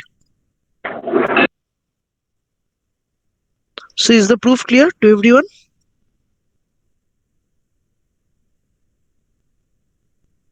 Yes, it's clear. Okay. So yeah, so it's basically, so it gives you another way to establish convergence without actually the limit part. Okay, so another interesting part is this theorem is in some sense stronger than monotone convergence theorem, because monotone convergence theorem, you need monotonicity, right? But not all sequences are monotone. So in monotone convergence theorem, you have some additional restrictions. You can't apply it to any sequences, right? Which is not monotone. You can't apply it to a non-monotone sequence. But Cauchy convergence criteria is applicable to all sequences. You can apply it to any sequence you want. Okay, so this is, in that sense, it is powerful. Okay, so one exercise for you guys to try. So using the previous theorem,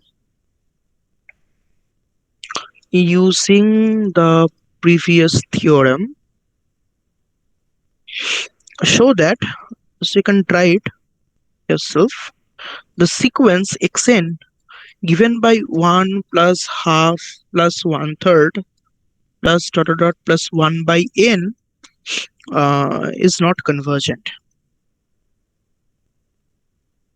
Okay, so the sequence which doesn't converge, we say that they are divergent. Okay, not convergent is synonymous to saying that it is divergent. Okay, so you can try this exercise. You don't have to do it now, but you can try it. Okay, so yeah, so the next important result which I'm going to say. Okay, Mridul, hello Mridul, you there? Yes. Will it be okay if I tell the proof of nested interval theorem, because it is very important in analysis, I guess? Yes. There are 10 minutes left. Yeah. So I guess I can do that. Yeah. Okay. So the next important result which I am going to prove is basically Cantor's. I guess you all have heard about Cantor, right? So Cantor's nested interval theorem. So these are basically the fundamental theorems of real analysis. Nested interval theorem. So okay. So what is basically nested interval theorem? Yeah. So nested interval theorem means that, roughly speaking, what it is about. So suppose you have the real line here, okay, and you have closed interval like this. So suppose this is your I1, your first closed interval. Okay. Now suppose this is your I2, second closed interval. Now suppose this is your I3, third interval. Now suppose this is your I4. Now if you look at this, see that it looks like a bird's nest, right? It looks like a bird nest. So basically you are thinking about the closed and bounded intervals which satisfies this condition. I1 contains I2, I2 contains I3, I3 contains I4, and so on. Such a sequence of intervals is called a nested sequence of intervals. Such a sequence is called a nested sequence of intervals. Okay, so nested interval theorem says if you keep doing this indefinitely, I mean you then go to I5, you then go to I6 and so on, then in the end you will have only one point. So it precisely says that if you take the intersection over all IN, then it is a singleton set. So this theorem is very much important in analysis. So it is called the nested interval theorem. So let me just write it formally and do the proof. So can I go 5 to 6 minutes overboard, Ridul? Okay. So theorem. So this theorem basically says that nested interval theorem. You can this is nested interval theorem. So it basically says suppose that IN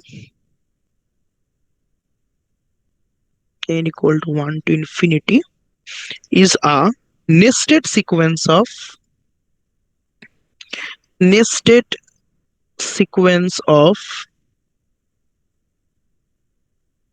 closed and let's say bounded. Bounded is actually not needed here, but okay, let's do it.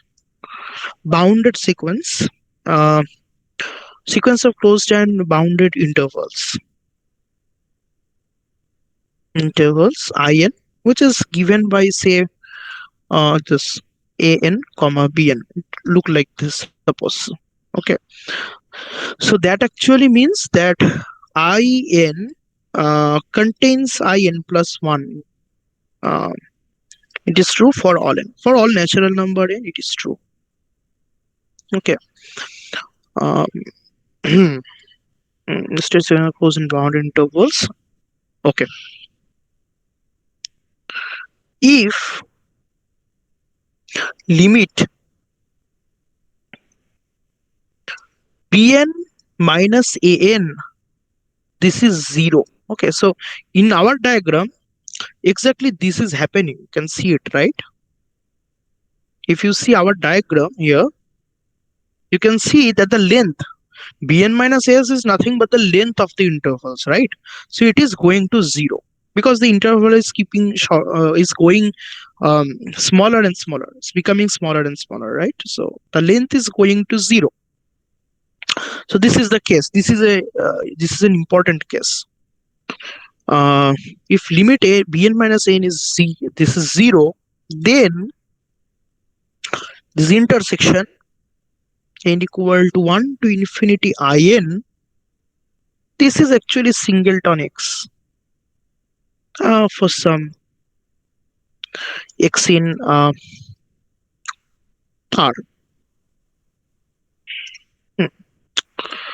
Okay, now let us show how to prove this actually.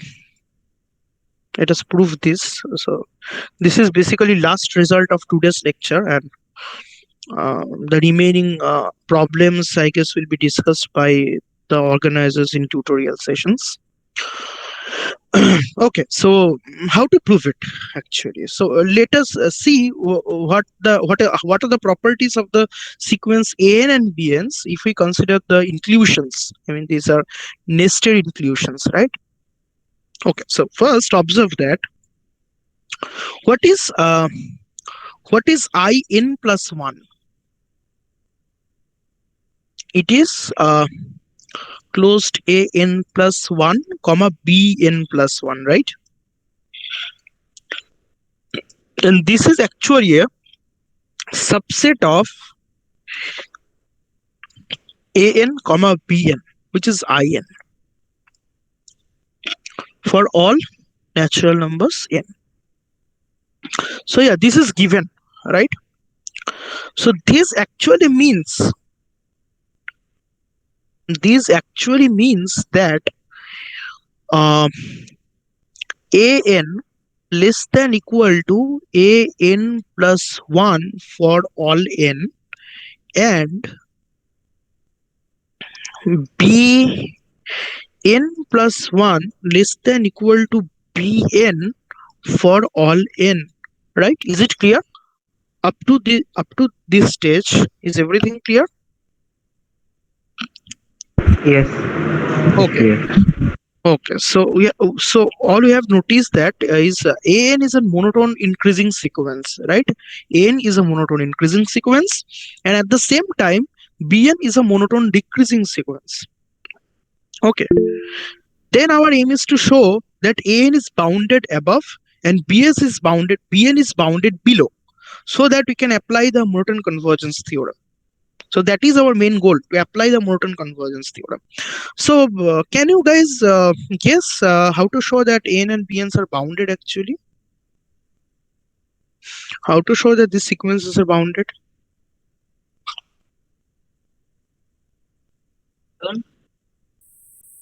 I think the sequence an is bounded by b1. I mean the sequence bn, and bn is bounded below by the sequence a. Okay, but to show that something is bounded, you need a constant bound, right? B1 is an upper bound of the whole sequence an, and Okay. a1 is the lower bound of whole sequence bn. Yeah, correct. You are correct. Totally. Yeah. Then I am just stating what are the bounds for the race to figure out how to show that. So an is bounded above by b1, right?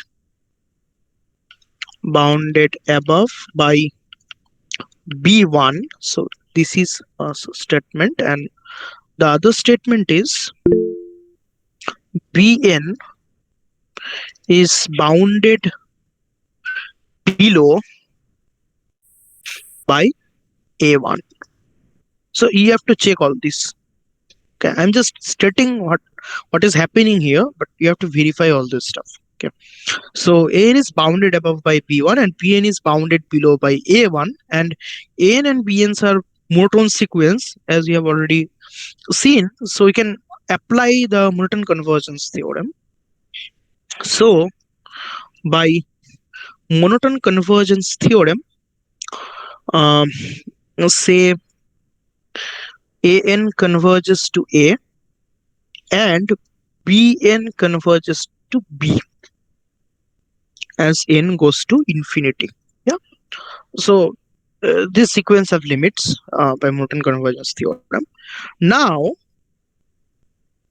observe that a minus b, a minus b, it can be written as limit an minus limit bn. Okay, and limit of sequences can be distributed.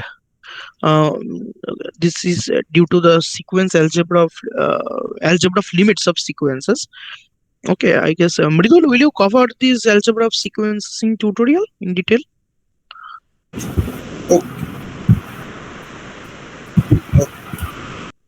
Yeah.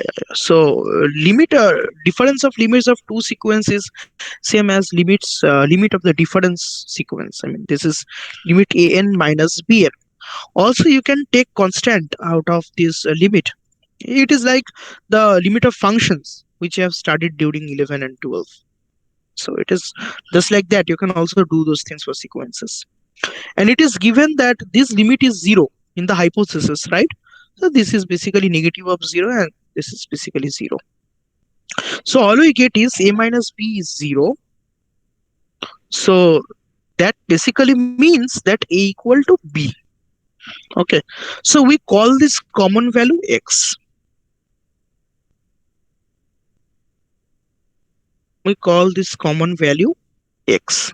So basically we now have this thing, an converges to x and bn also converges to x as n goes to infinity. Okay, so now so we now have to show that actually x belongs to, first we'll show that x belongs to in this intersection in. Okay, so I'll leave the uniqueness part to you. I mean, it is easy. You can think about the uniqueness, that there is only one x and no other x, I guess. Okay, let's see. So how to show that x is in this intersection? Any guesses, guys? How to show that? Okay, so to show that x is in intersection, you have to show this, right? So basically you have to show this, that x is in in for all n. How to show this?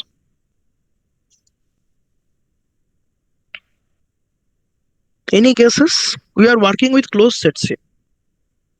Keep that in mind.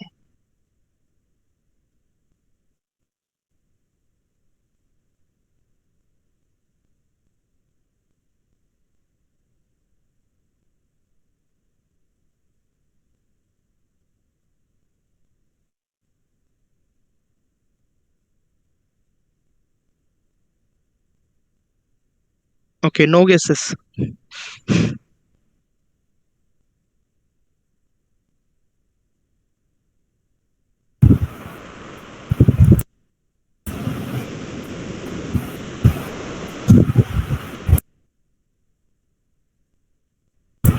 Chomototi?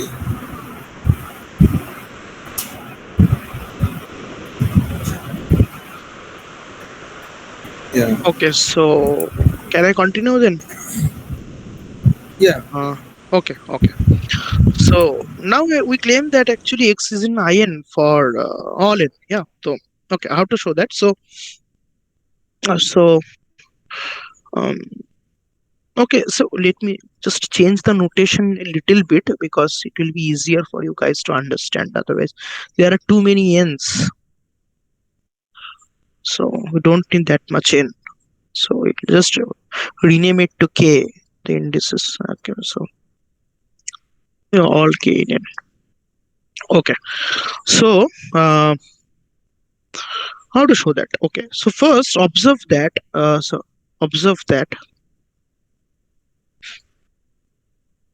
If you take this sequence y k, okay, call it y, okay, call it yn a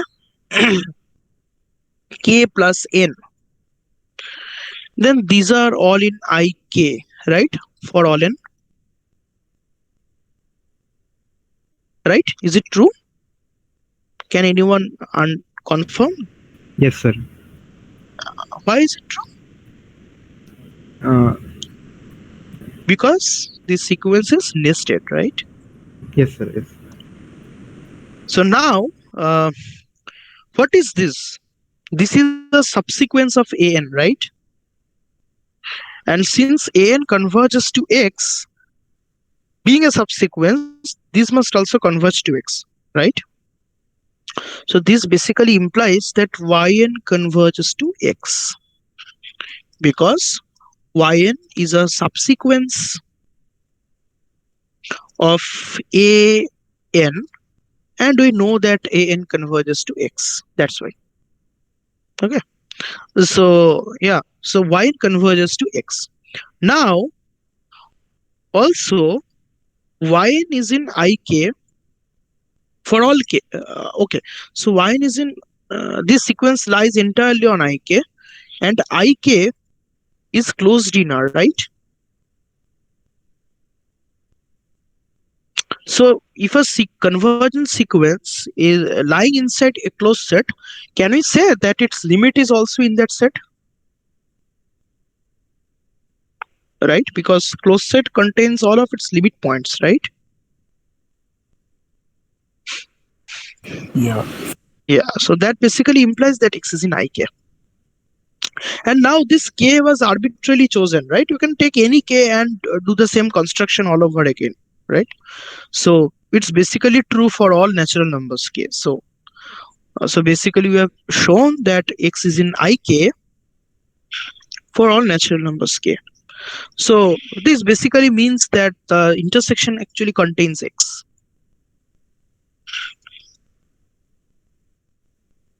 Right. This basically means that this intersection contains X. Now you have to, what you have to show? One more thing you have to show, right? Which thing you have to show? X is unique. Right. How can you show that? Can you try it? So you go by contradiction, right? Yeah. So let y belongs to intersection ik, k running from 1 to infinity, such that y not equal to x. Suppose, I mean, I don't know whether it's true or false. Okay, so then what can you do? So then that xn converts to y and yn converts to y. What is x and y in here? xn a and bn. Okay, then an converges to y and bn converges to y. Why? In the previous theorem, in this theorem,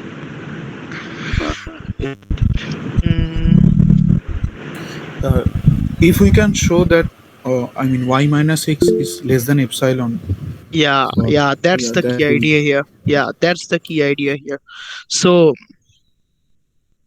since x and y are in this intersection, we guess x and y are both in In, right? For all n. So mod of x minus y must be less than equal to length of this interval, right?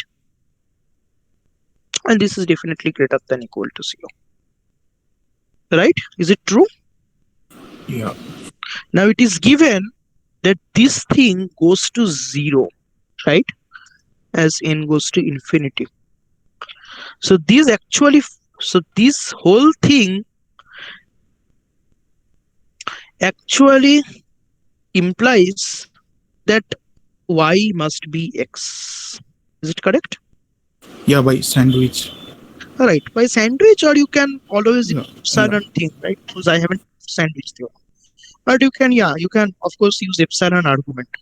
That you can use. Yeah, but using epsilon argument in this case is also easy because bn minus n is a non-negative sequence.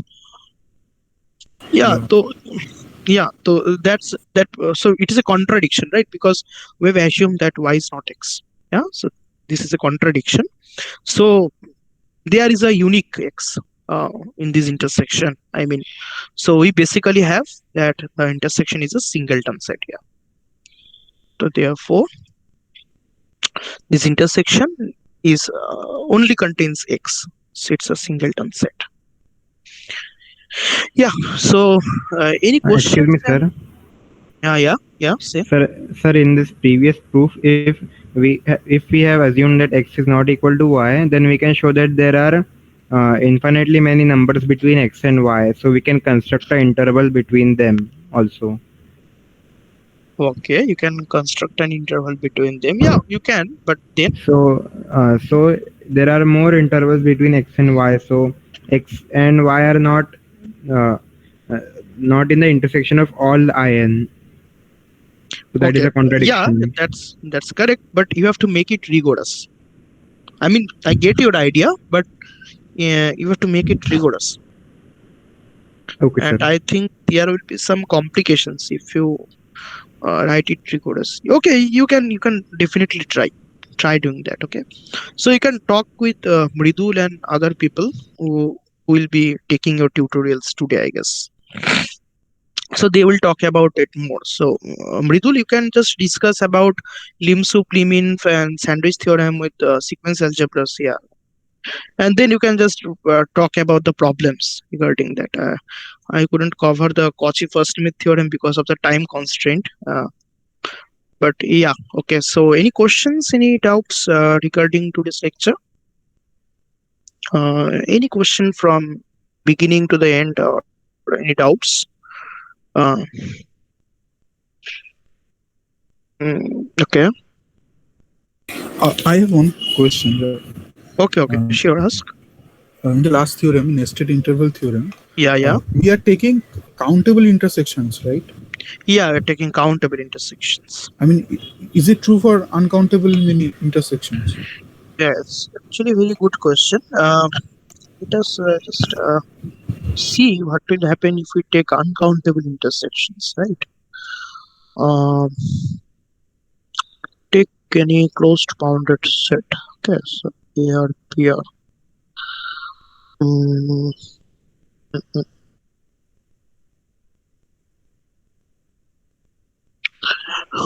Okay, but uncountable intersections, right? Yeah, I think that case will be true also, because if you have an uncountable collection of nested sets, you can always extract a countable collection, right? No, I mean, how do you define nested thing for uncountable collection? Yeah, that's the first problem. But yeah, that's what I was asking also. I mean, how to define in this that for? case, you can define a monotone decreasing sequence of intervals. You can do that. I mean, you can simply define it to be like this, that um, okay, yeah. For any uncountable collection, you can't do that actually, because in that case, you need some kind of ordering on the subscripts too, right? Yeah. So for any collection of arbitrary collection, you can't do that, I guess. Yeah. Yeah. So is it clear? Like when order is defined, like then we can do that. When order is defined, you can do that for ordered set. If your index set is ordered, for our purpose in countable collection, our index set is the set of natural numbers, right? So it has a natural ordering on it. But if you work with any ordered set, I mean, do you know what ordered set? Yeah, like rationals or rationals. Yeah, they are all ordered set, but I don't know. I have to think about it, I guess. If you take index set in ordered set, then you think whether in that case you can define a decreasing sequence. But yeah, that may not be, because you can take the order as abstract as you wish, because if you take some less than sense order, I can always make it a dual order, right? Which is a greater than order sense. Yeah, so yeah, there will be some problems, I guess. Even if you take your index set ordered, there will be some problem, and I think this will not be true for generally ordered set. Yeah, I guess there will be some problem. I don't know. I have to think about it. Yeah, it's a good question. Yeah, you can also think about it too. Yeah. So, any other questions or doubts or queries? Any remarks? Is it okay? Okay.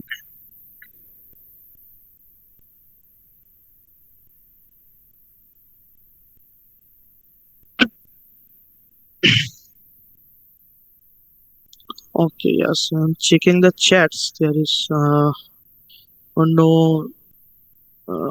important questions, I guess, right? Yeah, so okay, so let's call it a day, right? Okay. Okay. Okay, welcome. Okay, thank you.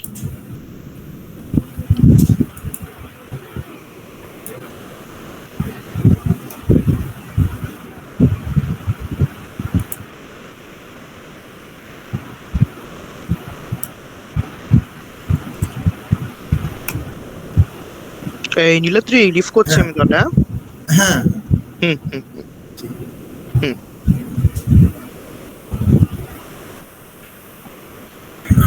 আজকে টিউটোরিয়ালটা কটায় হবে? 7টা না 8টা? ওই ওখানে একটা form দিয়েছি দেখে fill up করে দিস, হ্যাঁ তো ছোট্ট একটা টেস্ট হয়। হ্যাঁ রেকর্ডিং অফ কর। আমি একটা গ্রুপে দিয়ে দিয়েছি সবাই ভাই রেসপন্স